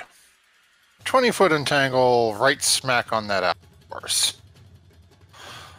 Okay, so that'll bring us over to Quen. Quen will turn around and will pull out his longbow, but will not knock an arrow. Pull back the bowstring and cast Magical Missile. Okay. Let's go ahead and fire off some damage for me. Let's see what you managed to do to this thing that's currently all nice and trussed up in some vines.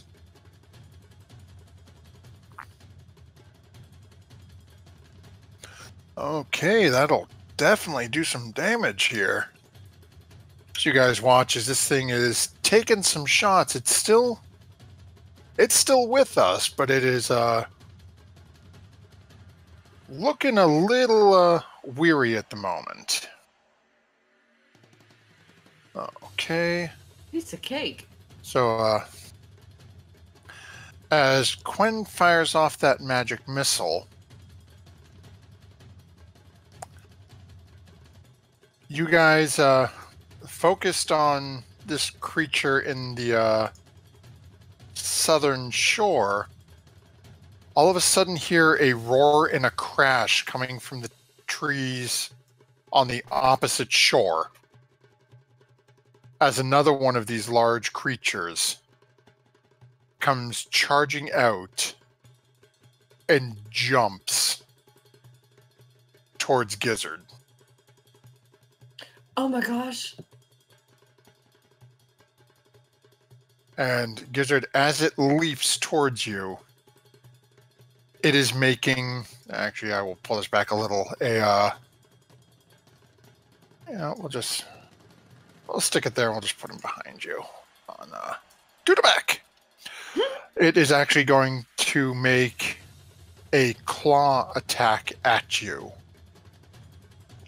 Alright, is this thing in the water or did it jump and hit the boat? It is airbound, coming down at you and the boat with a claw attack. Cool. And that is a 25. Yeah. Okay. I need you to make a strength saving throw. Oh.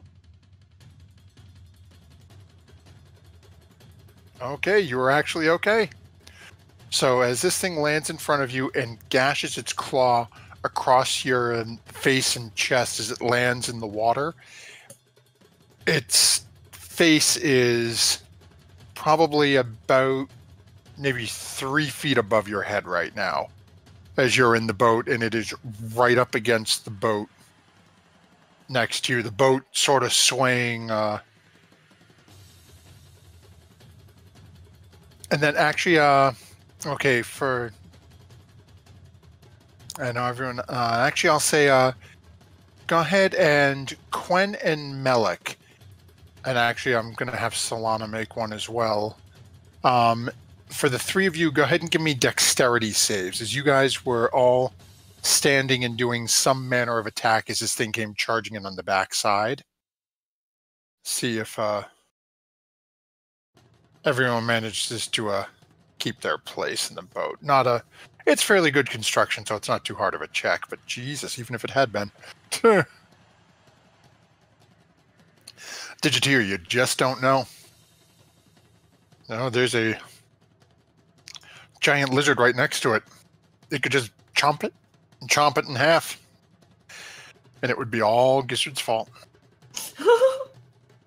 Okay, dexterity save for Solana. And Solana is rolling well under DM's control. She manages to stay in the boat as well. Okay, and that brings us over to Dragonbait, who is going to... Let's see here.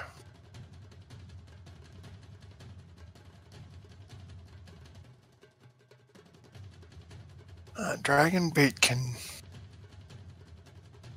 where he is, he really can't get a good shot at that other one. He's going to try to make a shot at this Allosaurus that's on your far side.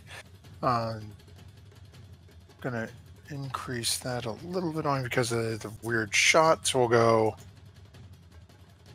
Okay. Okay. So Dragonbait does manage to hit with his attacks. Okay. It manages to do a significant chunk of damage to that guy. And that'll bring us over to Devonay, who just watched Dragonbait take a couple of swings at this rather large dinosaur. What you doing?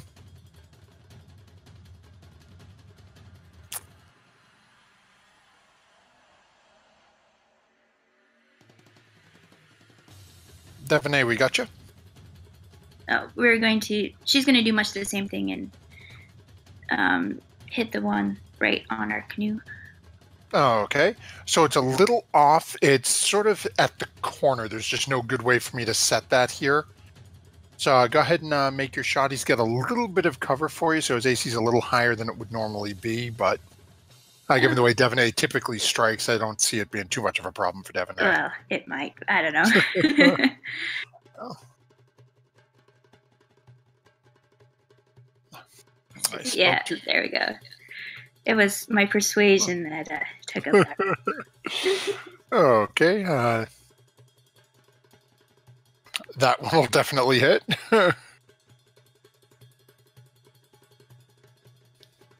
Okay.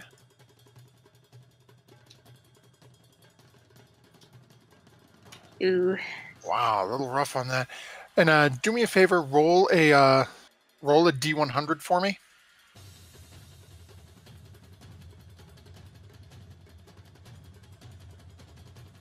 Okay. Thank you very much. And with that, that brings us to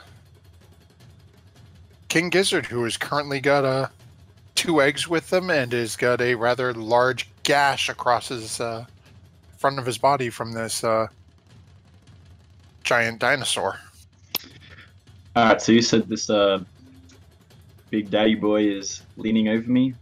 He's in the water, head's like a couple of feet over yours, looking down at what he just clawed into. All right, I just want to extend my arm up as if I'm going for a punch and make an attack against him. Oh, If I okay. need to jump, I need to jump.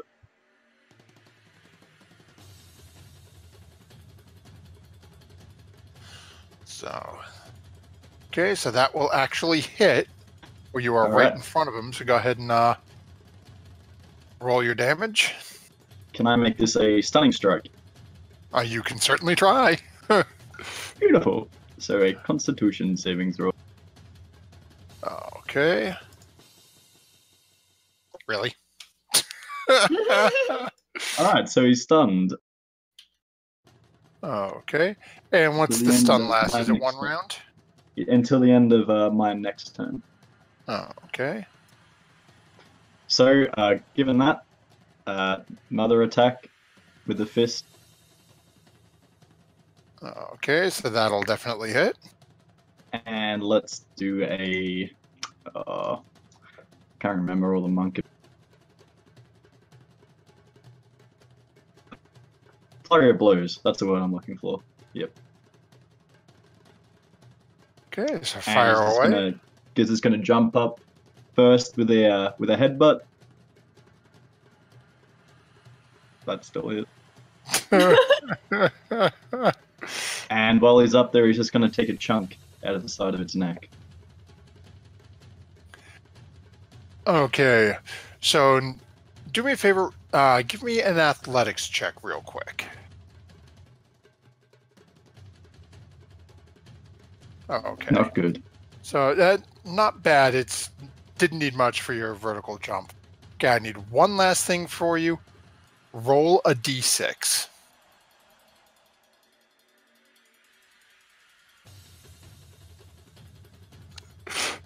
So, as you proceed to jump up and slam your head into this creature and then take a bite out of it, it's actually enough. As you are currently on its head, it starts to collapse No! right at the canoe. No! Alright. Hang on, I got something. Given it's stunned, would it lock in place until the end of my next turn? Or would it flop? Let's... Let me take a look and see exactly what stun says here. Let's see here. Okay.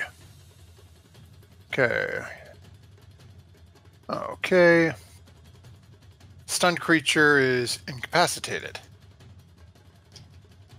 Look up condition for information. Okay. Incapacitated. Trying to salvage the boat. Look up Trying stunned. to salvage it. It's Okay. only 1 day old. Okay, let's see.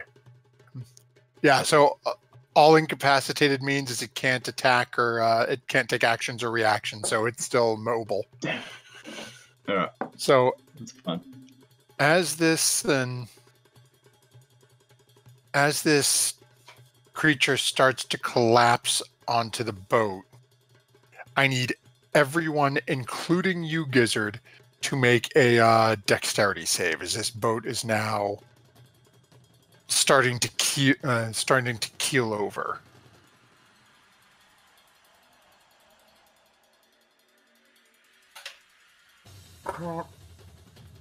Okay, so let's see here.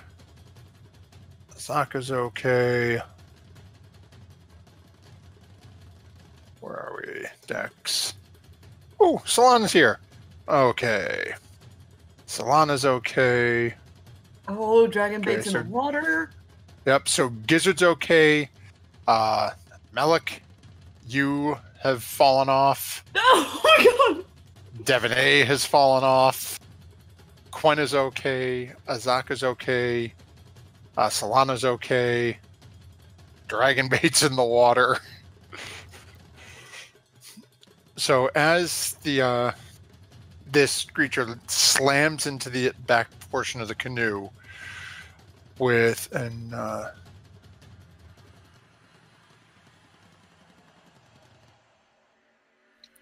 with Gizzard standing on top of this creature's head as it lands in the canoe.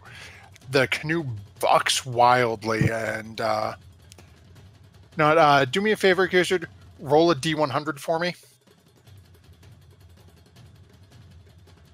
It's a low percentage, but we're going to see whether or not you destroyed the canoe. Nope. You are okay.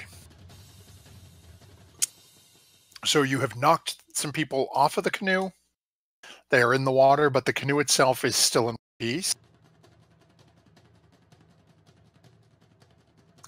And that will bring us over to our remaining Allosaurus, who, as an action on his turn, can only... Okay, Solana says she can hear us. Showing your microphone is muted, which might be why we can't hear you, but I don't know if you're having trouble at the moment either.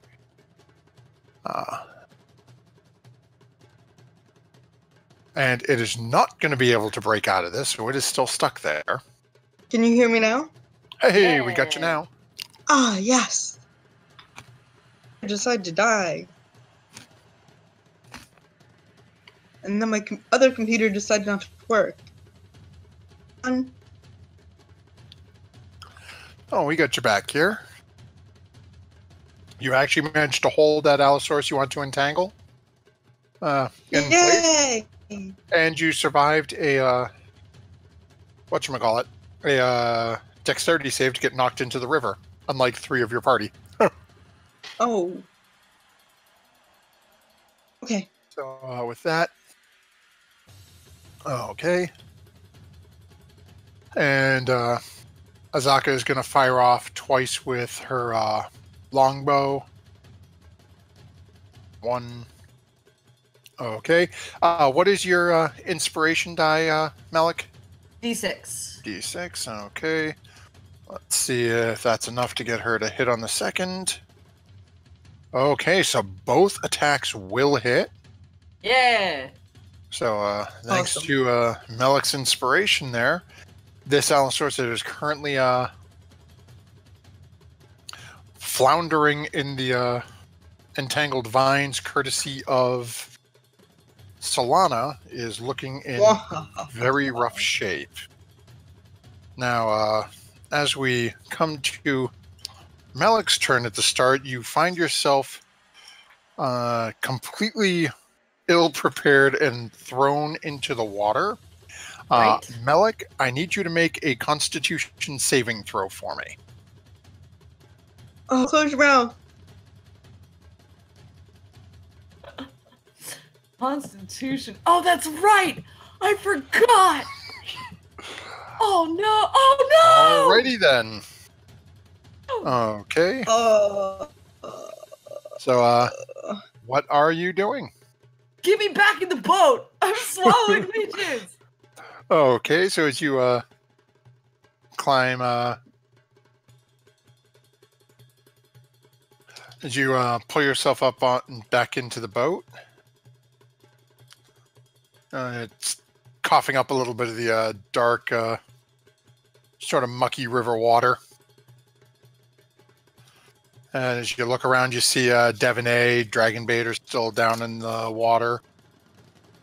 And you see one Allosaurus is dead, its face sort of limply hanging on the back end of the canoe. And then the other Allosaurus still all wrapped up in vines with a couple of arrows sticking out of it, and looks to be in some pretty rough shape. Awesome. I'm casting Shatter on it. I'm so done with these dinosaurs. Okay, so is that is a Constitution save. Okay, that is going to make it again, I think, with a 21. But that's still 8 damage to it, and you are definitely getting the feeling it's on its last legs right now. Well, I wanted to cast it at 3, so I think it should be 1 more D8. Shatter is a level 2 spell, right? Yeah. Yep, so it's 3d8, and then the higher level cast above it is the 1 additional d8, which makes it 16. It made the save, which is half that. Oh, I see it. Okay, great. Thank you. No worries. Okay. And any bonus action or anything else you're doing, or? Pop up leeches? That's a bonus action? I don't want these leeches. Well, at the moment you don't. You're feeling okay at the moment. Okay, into Solana. Do the dang thing. Get him. Okay, Solana. It's all coming up. Got an Oh, no, Allosaurus okay. currently pretty well bound up in vines right now, bleeding profusely, arrows in it. If I do a... Oh, it's concentration. Okay, so I can just... Only thing I can do is, shoot at it. Okay, go ahead and make your attack. Okay, hold on. It's not on here yet. Hold on. I got a crossbow. It's the same thing. So I'll just use a crossbow right now, okay? Oh, okay. Oh yeah, that'll definitely hit. So go ahead and roll your damage. Yep. So, Solana, how do you want to do this? Okay. So, like Malik says, shoot it in the eye, shoot it in the eye. I'm like, okay, I'm gonna shoot it in the eye. And I shoot it in the eye. Okay, so as Solana fires off an arrow, and you watch as it pierces into this dinosaur's right eye, and bucks a couple of moments, and as the arrow pierces its brain, it just collapses on top of the vines in front of you. And with that, you guys are officially out of initiative. Alright, I'm gonna lean over and help Devaney back onto the raft. Okay, so Whatever. Devaney, as you're climbing back out, I need a Constitution save from you. So I gotta make one for Dragonbait as he's climbing back in as well. Okay. So as you guys both get helped out, and then you find yourself back into the canoe, courtesy of a rather slashed fronted lizard folk.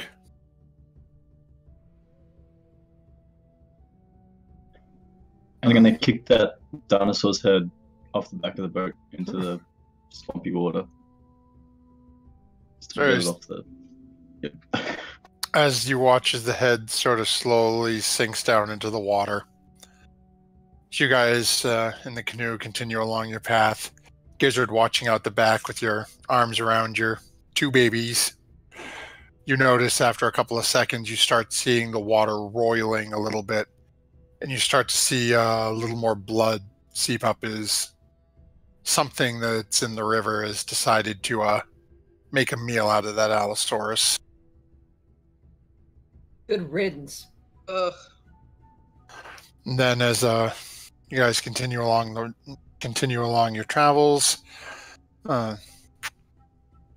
Azaka sort of looks over at you, Solana, sitting up front by you, and not in a slightly quieter tone, but not really a whisper, says, I wonder what made them chase after us, and sort of glances over her shoulder towards the back of the boat.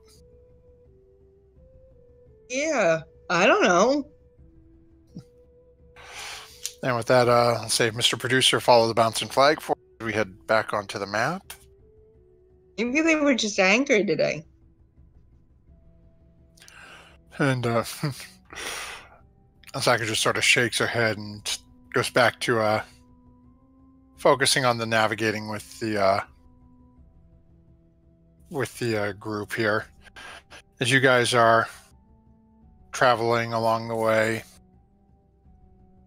another 4 or 5 hours goes by, and Melik, you're starting to really get short of breath. It's your...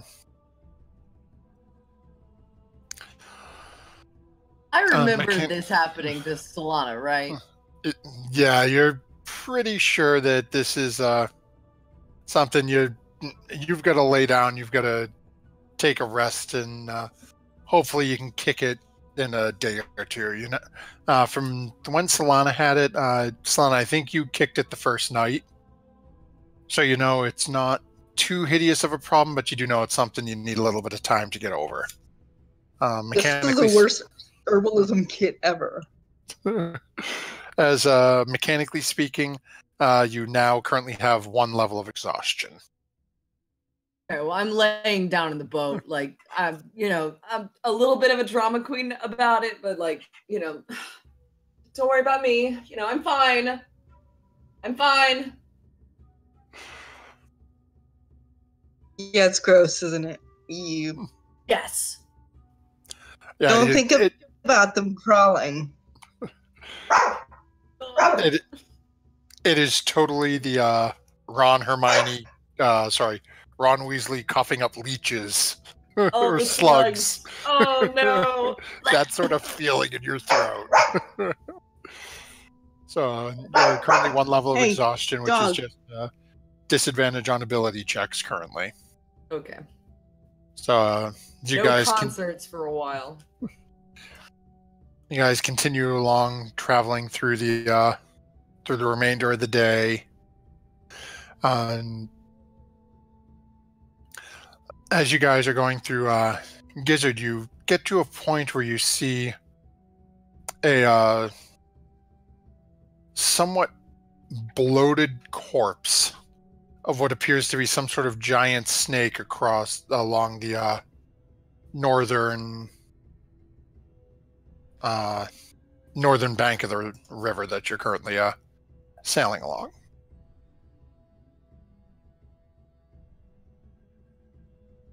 Congratulations, Gizzard. Alright. I'm assuming no one wants to stop, so if I need to, I'll dive out and grab it. I don't mind. Oh, don't dive out. Let's stop. It's a rather large corpse. It would take you a little bit of time if you wanted to try to get some skin off of that. You have so much meat. Don't go in the water. It's not worth it. No, he wants leather. Gizzard hasn't really said anything to the group about this, so... Or has he? Oh. No, well, at least not that I'm aware of. Nope. So, sorry. So are you bringing it up, or did you just jump? I just would have jumped, to be honest. Okay, go ahead and make a Constitution save for me. Man overboard, stop the canoe. Gizzard, where are you going? Can we keep paddling? No. Yeah, we better let it, get back in the canoe. Maybe follow him. Okay, so as you guys are watching, Gizzard just sort of swims over to the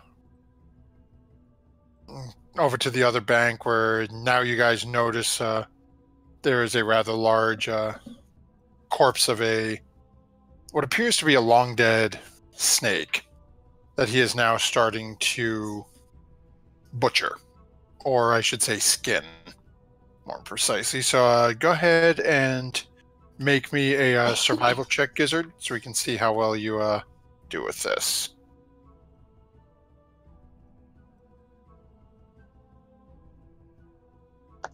What check would you like me to make? Survival.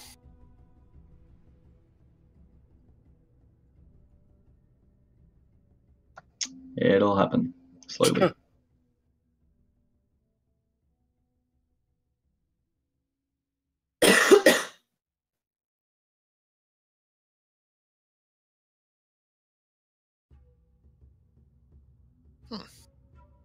Master Camera, you still with us?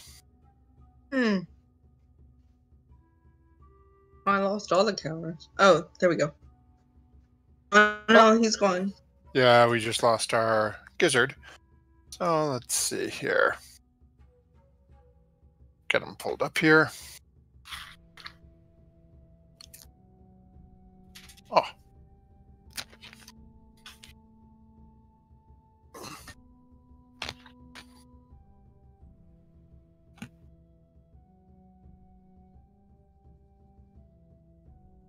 He's got +6, so. Nope. What is he doing? Wow. Oh, apparently he is epically butchering this thing trying to get skin off it. If he makes it back in a couple of minutes, we'll let him re-roll that, but at the there he goes. Wow. Talk Wow. about stellar freaking opposites. Okay. So he can't hear us because he's not in Discord. So he gets enough skin to make the bag he's looking for, but we're gonna have some fun with him on that.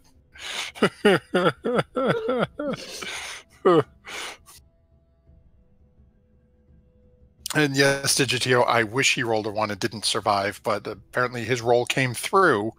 He wasn't kidding, it was just very slow. So Gizzard rolls a 1 on his survival check and is swallowed by the dead corpse. So if you guys want, you can try to carve him out of the snake's belly. Oh, Gizzard, are you back with us? Yes, I certainly am. And I took a screenshot to let you know that that natural 20 came in before the 7.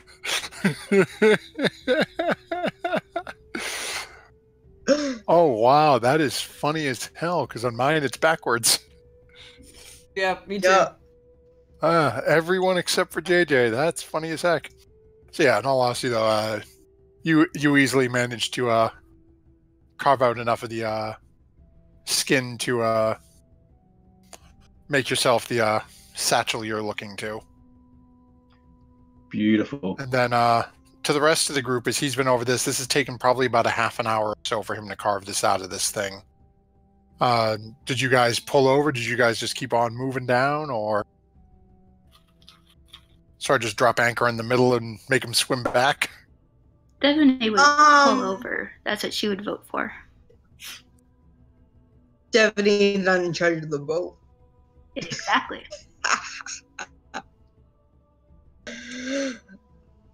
No, I would pull over and let Gizzard do all this. I'm just laying down, y'all. I don't feel good. Do whatever. So as you guys let Gizzard back into the boat, he comes in with good probably somewhere between the ballpark of like 15, 20 feet worth of snakeskin material. Wow. Okay, I Without was thinking saying you were anything? going for the meat. So, like, what is that? What is that for? Without You saying making anything, boots I now? just sit down in the back of the canoe and just like pull out these sets of tools, and I just start like cutting up this skin and like stitching it together and just working head down, determined. Okay. Do you have like leather tools, or do you just have woodworkers? I got leather workers tools. Okay, go ahead and make your first check. This will take a couple where it's to get done, but you guys are so you're doing very well on your first little session here, trying to make this satchel here. So What as I'm you guys looking to do is make like 2 custom housed bags for the 2 eggs. Okay. So as you go through we'll say with that check you get about halfway through the first one during the rest of your canoe travels for the day. As the night starts to roll up in Solana, you and Azaka in the front notice this first, and then others start to notice it as well, as there is a rather large pyramid-esque structure appearing in front of you. Ooh. As long as it's not a dinosaur. As Azaka looks back at you, Solana, and says, "Well, we find ourselves approaching the base of Orlunga, as promised." Is that Orlunga? Yep. Okay. As you guys Was have Orlunga a town or a city, or did we find out what it was? The way it was described to you by artists is it was the home of the Guardian spirit that he was seeking to speak with. As you guys are Artists pulling could have up- came with us and may have gained some information, but fortunately it was not to be. sad. As you pull up and you guys start meandering closer to Orlunga, you see a massive brick and stone ziggurat rising from the jungle.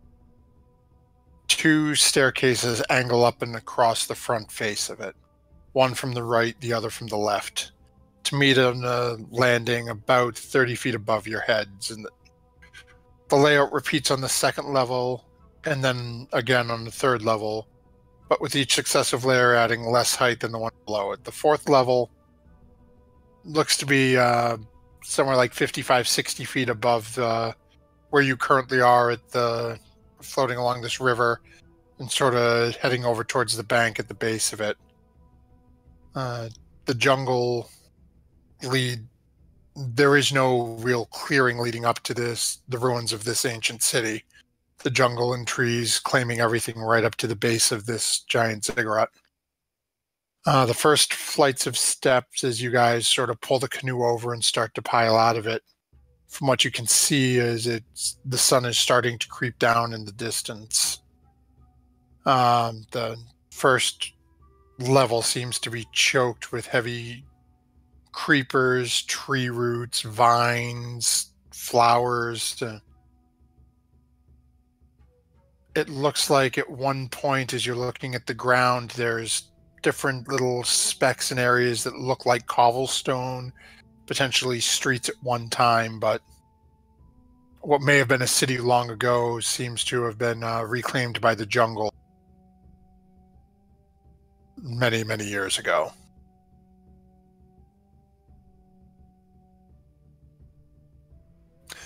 As inside. Azaka looks and says, well, if you'd like, you can attempt to push your way through during the evening. I would probably recommend resting, especially for this one who looks to be a little unwell. Up top. And then proceeding in the morning. Sounds good to me. I agree with that. Did I make my save with a 12? Or did I fail that? With the 12, you made yours. Okay, just wondering. Cool. Please, I was hoping you would fail. I'm like, oh, he failed. And they're like, oh, no, it's only a 12. So, you guys, are you guys setting up camp for the night as your guide is recommending? Yes. Or Yes. Inside or outside the ziggurat? Outside it. That's it. As you look at it, there is no entrance on the base level where you guys are. Okay. As you look Is up, it covered by the plants? Because I can move the plants. go ahead and make a perception check. Okay.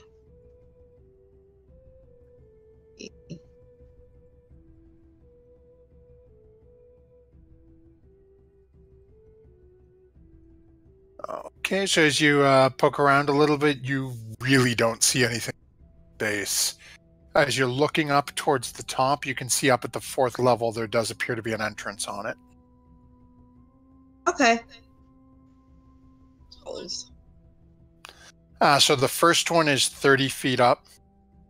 Okay, sorry if I missed this. Yeah, and then the second one's probably about like 15 feet after that. The third one probably another 8 or 9. As it gets closer to the top, the increases in distance seem to get smaller and smaller. But the entrance all the way on the top level. And I just want to call out as Digitio is in chat and is specifying, don't worry, group, dice camera action also killed Artist. So you're in good company. Very cool. Okay, so as you guys set up camp for the evening, who is taking watch? Devaney would like last watch once again. Okay, so we get Devaney taken last. Azaka will offer to take one. Gwen will take one.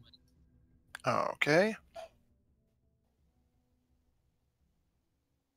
So is Quen's take it? Which watch do you want, Quen? 1, 2, or 3? I want first watch. Okay. Then we'll I'd give, like to take a watch and stay up and continue working. Okay, so 2 or 3? 2. I did 2 last night, so 2. Okay, and we'll have Azaka take third watch for you guys. So I need a check from 3 of you. Perception for me.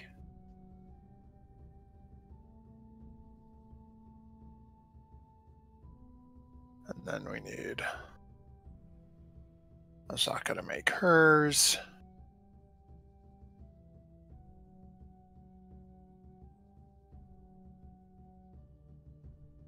Oh, wow. Holy gizzard. Okay. Perception for Azaka. And Devaney. Okay. So as you guys get camp settled up, Quen starts to take first watch. Is anyone doing anything else during this evening? Trying to kick these leeches. Oh, right. Lesser Resto. I cast it on you. Also, what? Oops. Okay, let me take a look here. Gwen would like to send Chi-Chi out to scout the area before watch begins. Okay. Let's see here.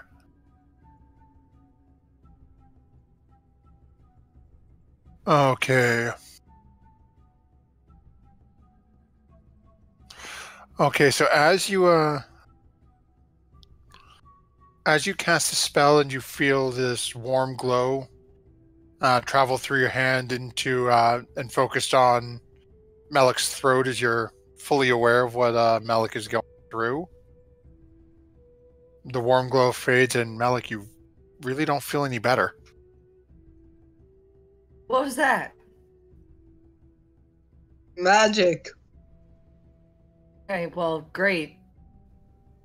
See, now, if you don't mind, I'm gonna go sleep in my tent. Okay, bye. Okay, so as Melik's going down for the evening, go ahead, Melik, and make a Constitution save for me. I'll have you on that. So Melik's going to sleep. What are the rest of you doing? Just your watches? I'm gonna wait till Working on Gizzard it. wakes me up. Are you taking third watch? You are? No, Azaka is taking third watch. I'm Okay. assuming she's referring to the conversation you're having in the thing on the side.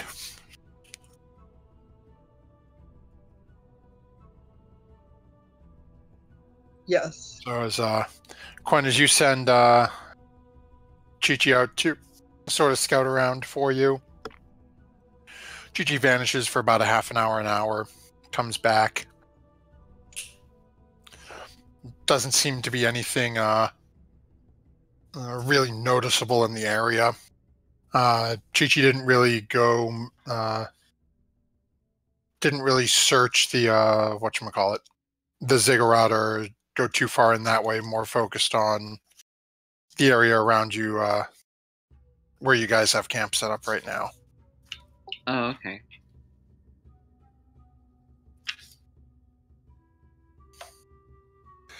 And as your watch comes to a close with no other issues, Gizzard, comes time for Gizzard's watch. Gizzard, you said you wanted to work on your bag. Yeah, for the first 20 minutes or so. Okay, go ahead and make a another check for me.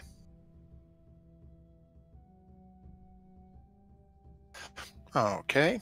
Where you're only doing a little bit of quick work right now on it, you get most of the way done. You think with a little more time, you'll have the first bag all completed.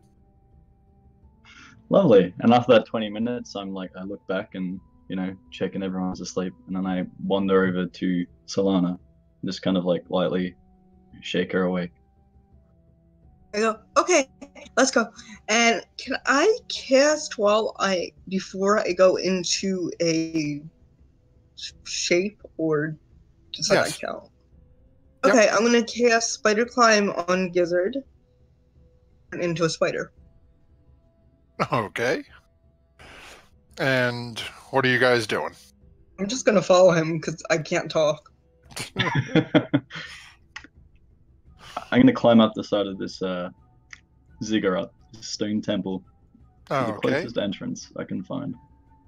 So as you're looking at it, you guys are pretty much camped dead center in front of it. So you've got the vertical slope in front of you, and then far on either side on the left and right, you've got stairways leading up either side. Okay. Stairways. All right. I'm gonna climb up vertical because why not? Yeah, me too. Okay. So as you start getting walk through and you start to climb up the first 10 feet of it, just thanks to the spider climb cast by Solana, you get through the first 10 feet. Takes you a little bit longer than you anticipated as you're sort of pushing your way through these different vines and creepers in the tree roots. It's a little bit of work to get around it. It's not too hideous at first.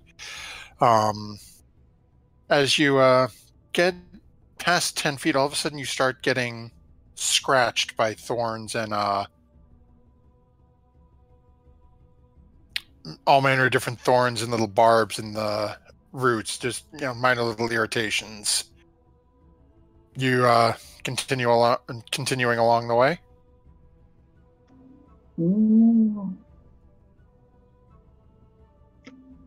Yes. Sure. Okay. So is and Solana, did you go giant spider or is this regular spider? No, I'm giant spider. Okay. So give me a second here. Actually, no, I should be able to do it here. Rather than flipping through 80 pages in a book.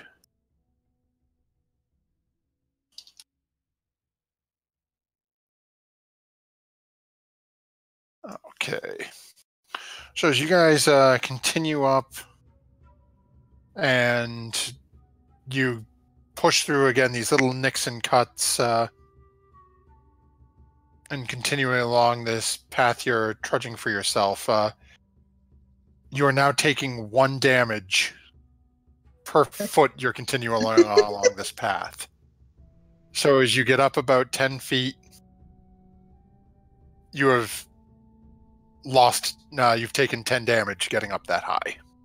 Use my spider form. Because that'd be really no, funny. that's why I asked. You've still got a little left. Okay. Are you continuing along the path? No, because I will fall and I will die. Let's take the stairs. Okay, good idea. I mime and spider. So are you going back down and then over to the stairs, or are you going just through the brambles? Just across the sides. Yep. Oh man, do I have enough life to do that? How far away are the sides? Okay, I'm just gonna go for it. Go ahead and make a perception. Well, what's the perception on a? On the spider, I have no idea. Let me see here. I've got a lot of eyes, though. Okay, so it is. Come on. Okay, so it's actually it has a 0 bonus. Just roll a d20 for me. Oh, that stinks. Oh man, I don't know anything. Yeah, I can make it there. Okay, so I'm gonna go. So as you guys are heading over, and as you're going across, Solana, you literally get about 15 feet, and your form drops. As you revert in the middle of this sort of bramble, and it's not a high pitch. You don't actually fall and collapse down. Oh, okay. because of all these brambles, you're sort of stuck in the middle of. You can push your way through, but you're getting cut for every foot you move. At this point, Gizzard, assuming you're sort of keeping pace with her, you've lost another 15 health as well. Your rough guess at this point is you've probably got about another 15, somewhere between 15 to 20 feet before you make it to the stairwell. Okay, I got it. Am I on the ground? You're basically on the side of this ziggurat patch of brambles. Okay, I'm gonna cast Burn on Gizzard. Okay. I needed. So go another 5 feet. This is harming me more than any. Sorry, So you managed to push the remainder. And do me a favor, Gizzard, where you're the one who seems to be taking point on this little exploration, roll a d10 for me. Oh, okay. This is just going to decide where within that range it falls. Okay, not bad. So it ends up being only about another 17 feet to get to the stairwell. Okay. So, you know what I can do? I can speak with plants, make them part.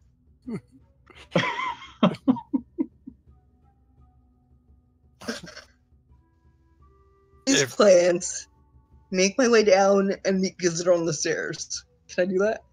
So you want to head back down and then go around? Yeah, and meet him on the stairway. Okay. So let's see here. As you cast a spell on the plants, are you trained in Arcana? No. Okay, go ahead and make an Arcana check, Solana, with disadvantage. Great. So much. So as you're trying to cast a spell expecting the plants to just move apart for you, nothing happens, and you get sort of an uneasy sense, but you've got no earthly idea why. So as you push your way back down through the plants, you take 10 damage, making your way back down to the difficult terrain. Then slowly make your way around back over to the stairs.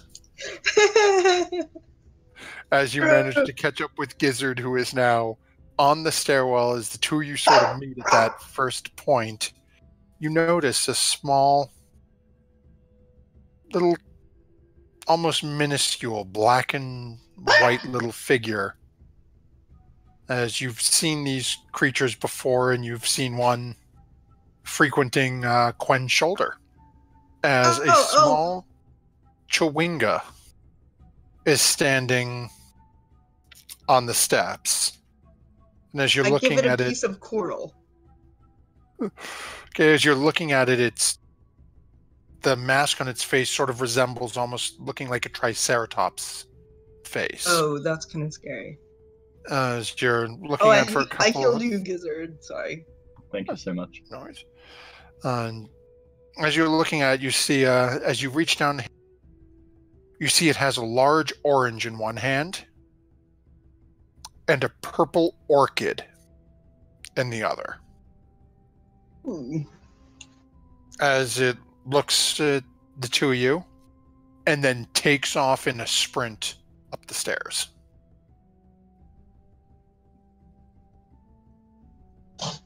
I apologize. It's an orange orchid and a purple orchid, not an actual orange. Okay.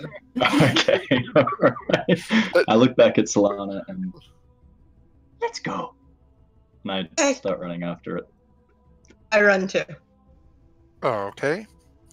As you start running up the stairs, and you've looked at it and you see it's only leading 30 feet up from where you were. You guessed it, given the angle of ascent. You were guessing it was probably another 40, 45 feet to get up to the next thing. You two start running. 15 minutes goes by. 30 I'm minutes getting a little goes by. winded, aren't you? No. You're pushing up those stairs and you can't seem to make any progress. You're climbing, you're counting steps. 1, 2, 3, 4. Keep counting. You're just, as much as you're moving, you're not getting any closer to that landing. But yet that small Chewinga took off running up the stairs with no problem.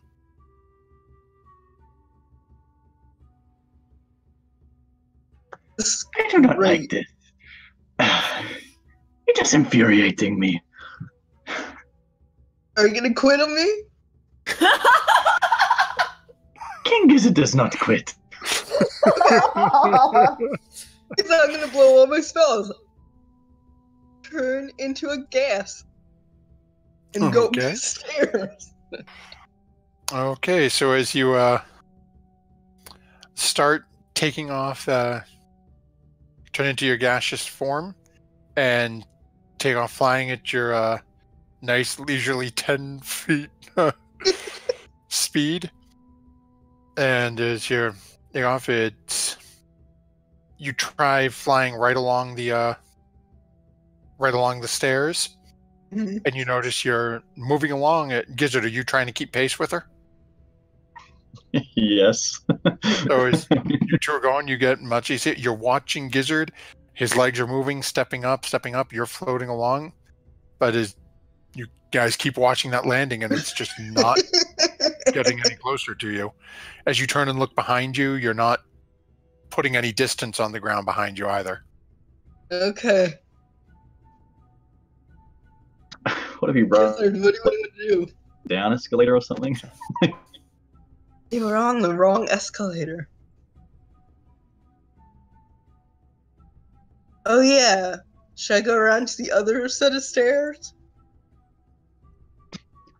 What if you can't make it back down? What if we're stuck on these stairs?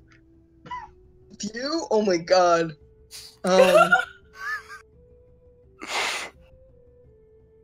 You'll eat me.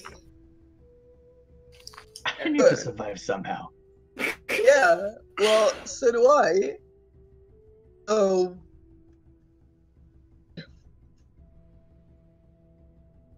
Alright. Try going to the other set of stairs. Can I go down? So as you turn and head back down the stairs, and a couple of moments later, you're down on the ground, making your way across towards the other staircase. Okay.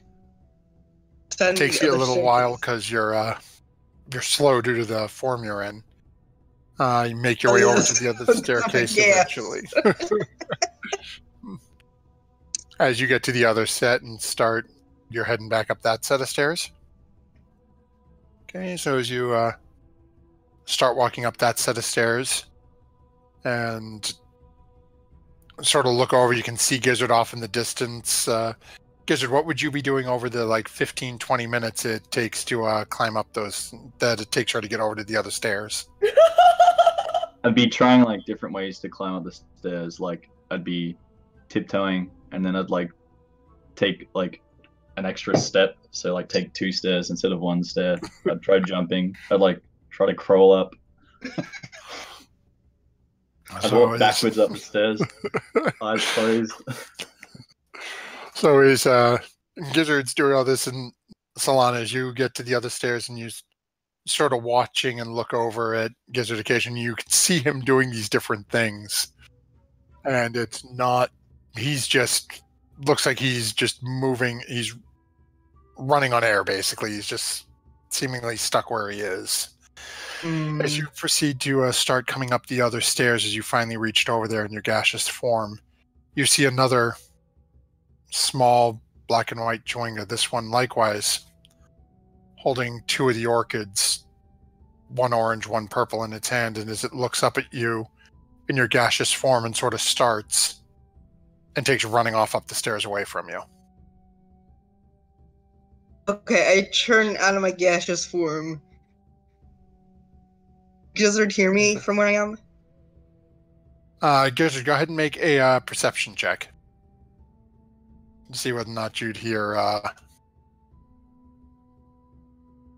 Yeah, so it's you'd have to shout out, but yeah, if you yell out to him across the way, he'll be able to hear. Wizard, we need flowers. I think we need an orange and a purple one. Why? Why can't we just walk up the steps? Have you tried? I have tried a manner of ways to get up these stairs, but it has not worked.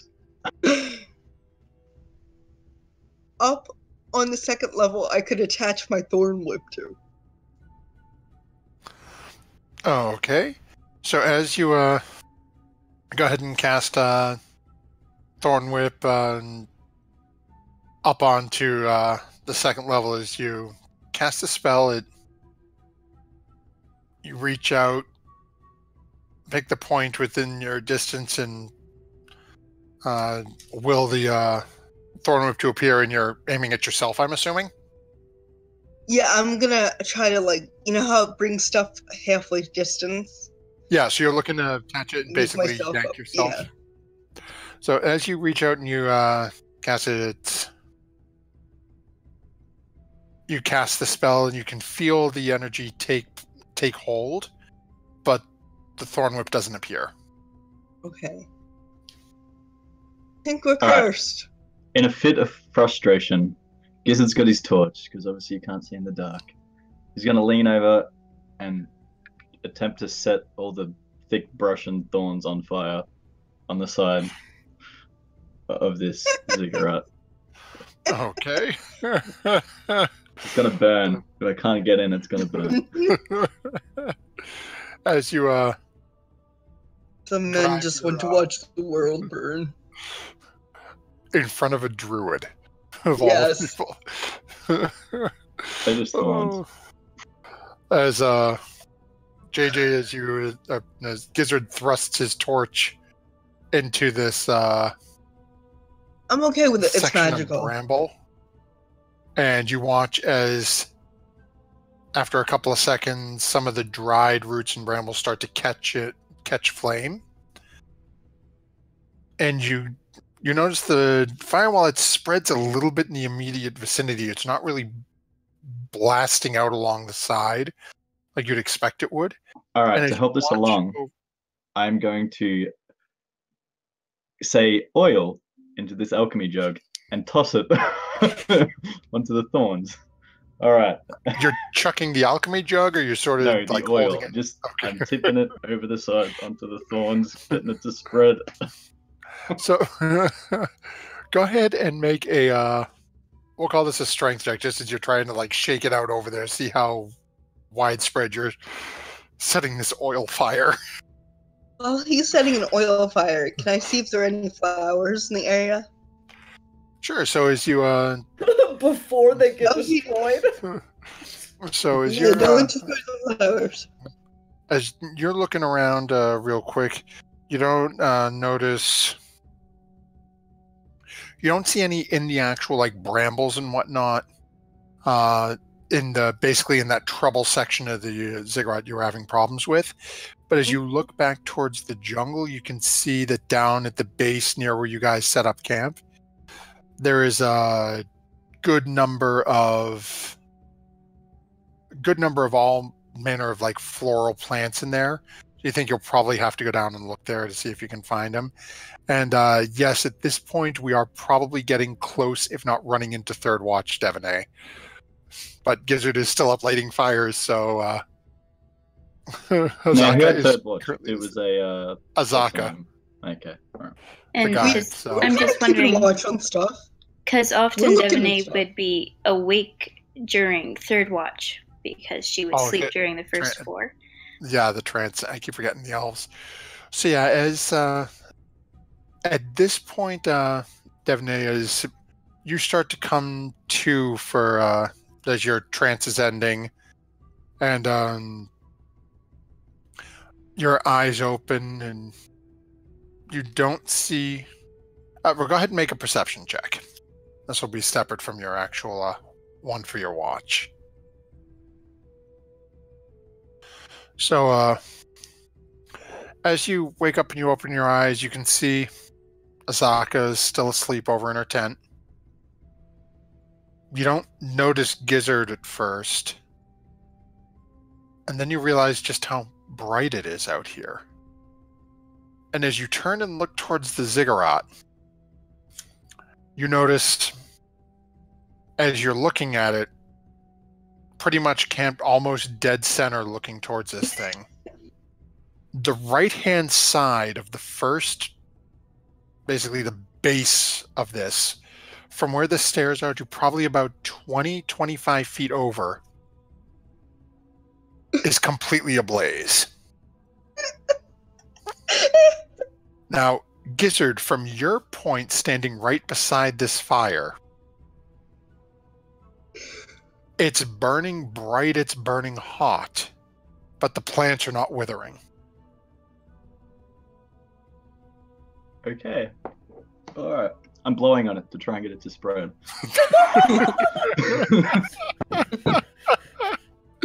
So, Devin, as you come to consciousness after your lovely trance and see a massive fire and some humanoid figure slightly off in the distance on the right-hand side, right next to the fire. So, Devin will get up and stand up and look over, take in this fire, and her eyes will sort of grow wide, and then she'll just sort of relax and do a face palm, and what are those guys getting into now? And she's going to go and wake up Azela. You mean Azaka, the guide? Yeah, sorry, my K now looks like an L. No, get us some flowers. We want some flowers. So Tell us we need orcas. Orchids. They need killer whales now. I can try to turn into one. So, as you wake up Azaka, and Azaka sort of sits up and looks around. What? Fire? What? And it sort of looks at you, Devonay, like, and just is wordless, just sort of shaking the head. What? We were coming to visit the Guardian. What are you people doing? I tell her in Druidic, it's fine. Well, Solana isn't there. He's Have you come back down the stairs? Because they're back at. This is back at camp. Oh, yeah, okay, you don't okay. even So know you guys where were they're still. up at the moment. Yeah. Okay, I don't At know the they're moment- up. Never mind. Yeah. At the moment you're. Well, I should say, what would you be doing? Is you're watching JJ now on the far side, stoking a massive fire that it looks like it is almost like it would started to creep towards you, but then stopped. Should I do produce flame or should I go get flowers? So, she'd go get flowers, so she's gonna hop down and go try to look for flowers in the middle of the night. Okay. Go ahead and make a nature check for me. Okay. So you have now disappeared. You're off in the middle of the forest, wandering around in the forest in the dark for about the next half an hour. Nice. So while that's going on and you're out searching, Gizzard, what are you doing with the still just stoking the flames? Yep. Yep, absolutely. Okay, are you planning on coming down and taking a long rest this evening, or are you just going to keep pushing the fire? What would Gizzard do? He'd push it.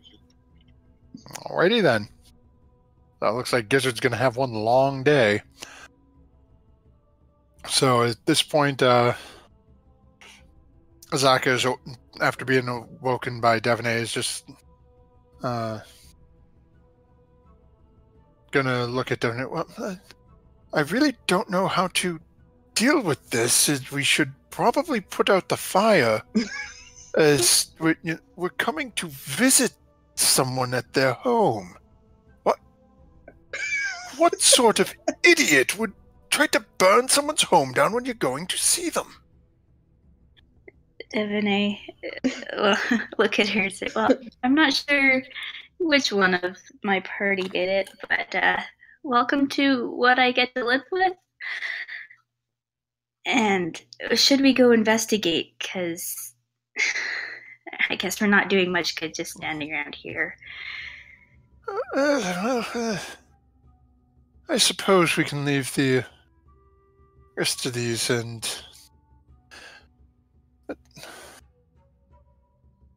I still would love to know where he got those eggs. And then Azak will follow with what you decide to do, Devine. Yeah, so Devine will start walking over. And it's not a casual stroll, it's a quick march. So as you two take off, heading over towards... I'm assuming towards the fire and the figure you saw in the distance? Yeah, towards the fire. As you get a little closer and you start getting to the warmth, you notice, much like Gizzard did as he was lighting it and throwing grease and oil on it, that while everything is burning, it's not being consumed.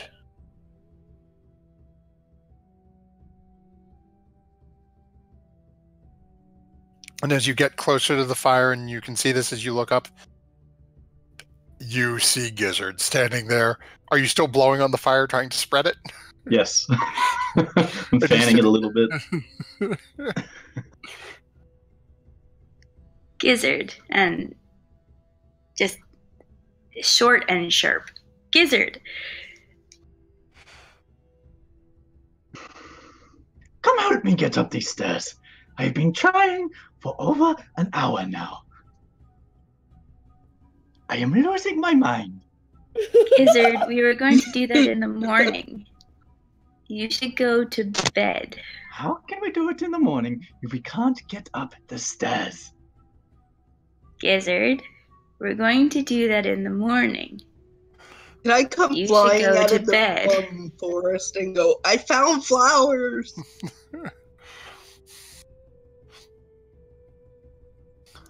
Did I find the right flowers? So as you have managed to spend some time in there as Devine is talking to Gizzard and trying to convince him to come to... okay, I shouldn't say come to bed, but to go get some rest for the evening. Gizzard will throw his arms down and go with her after a bit more persisting. So as you have spent some time searching, Solana, you were able to find one of each. Okay, I come running out. I go up to Gizzard. I'm like, I found him! I found him! I found him! Solana, what are you doing here? We must wait until the morning, apparently. No! I found him right now! Come on, let's go!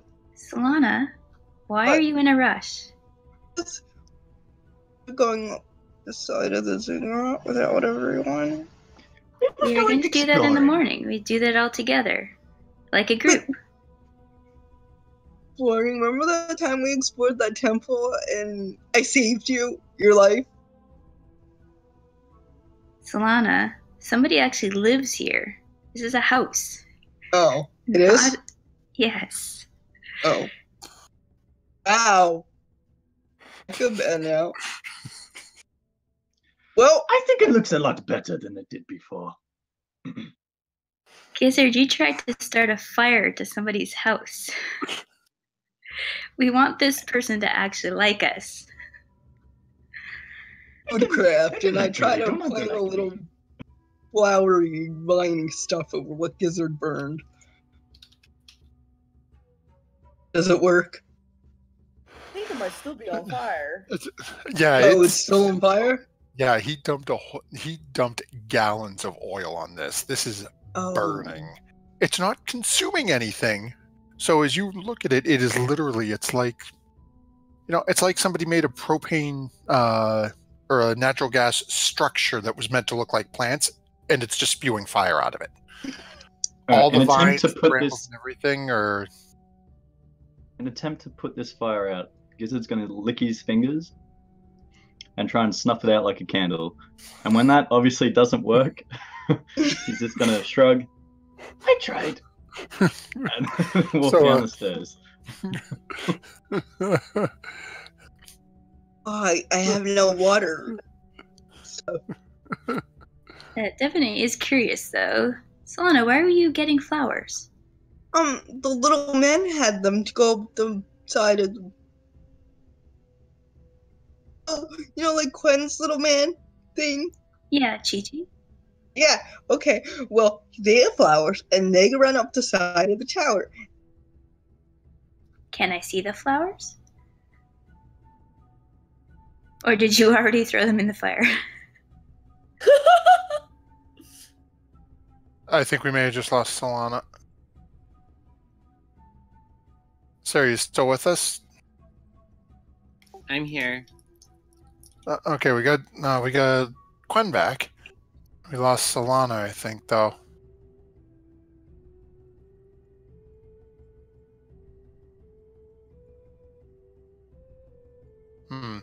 Yes, it appears we may have lost Solana, so we'll give Solana a moment. See how this plays out before we have an end for the evening. Is be a perfect spot to Yeah, I'm trying to get everybody to go back to bed. Or Yeah, Gizzard's already heading off after snuffing my candle. Was a Okay, so- Constitution 10 good enough to kick those leeches? Okay. What? It's a 12. You're actually gonna player knowledge. You're gonna wake up feeling worse. Oh, okay. It's that. Unfortunately, this one is a rough one. It's gonna take a little more for you to hopefully clear this one. And DC on the check is a 12.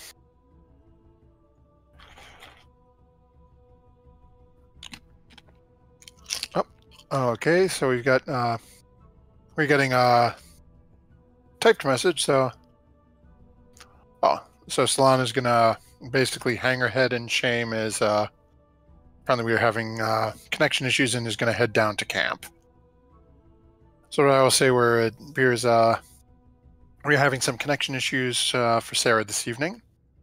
Then we will pick up with the conversation between Devaney and Solana next week, in case there is to see if how this would have played out this evening, with Devaney asking about the flowers.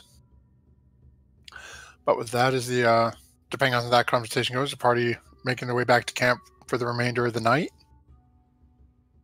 will be the will be a wonderful place to call it quits for tonight. I'd like to say thank you to our wonderful cast here, for giving us the title of tonight's episode, Towards the Flame, or Towards the Fire, sorry. So, as our group has made their way towards the fire they didn't know was going to be there. We've had a couple of near shakes, couple of actually slick moves, saved a canoe. Stole some poor dinosaurs' babies. But I want to say thank you to Team MZ, again to all of our viewers for us this evening, and Many-Sided Dice, who actually still has an item on my list we just haven't rolled yet. So looking forward to tossing some more stuff out of the Lost Artifacts of Greygast at my group. And then Nightshade Creations, mentioned Team MZ already. Check us out on Twitter, and don't forget to check us out on Friday nights as well, where we have a Storm King's Thunder running, which is sort of sad. That group just learned about who Artis was, and we know that unfortunately he got turned to jelly. So that's that's rough having to know that and then potentially deal with them in another campaign. So anyone else have anything else before we turn in for the night? That's it. Thank you again. Thank you everyone again, and don't forget, I'm sorry, friends of the show, Insight Check is another D&D stream on Twitch. You can find them on Twitter as well. They run Mondays at say it's like 1 o'clock Eastern time. It's earlier in the day if you're on the West Coast, but definitely something to check out. Good friends of the show and a lot of fun to watch out. They've got stuff on their YouTube channel as well, so you don't have to be as confused as I was. With that, y'all have a good night. Thanks for tuning in, and we'll see you next week. Thanks. See y'all.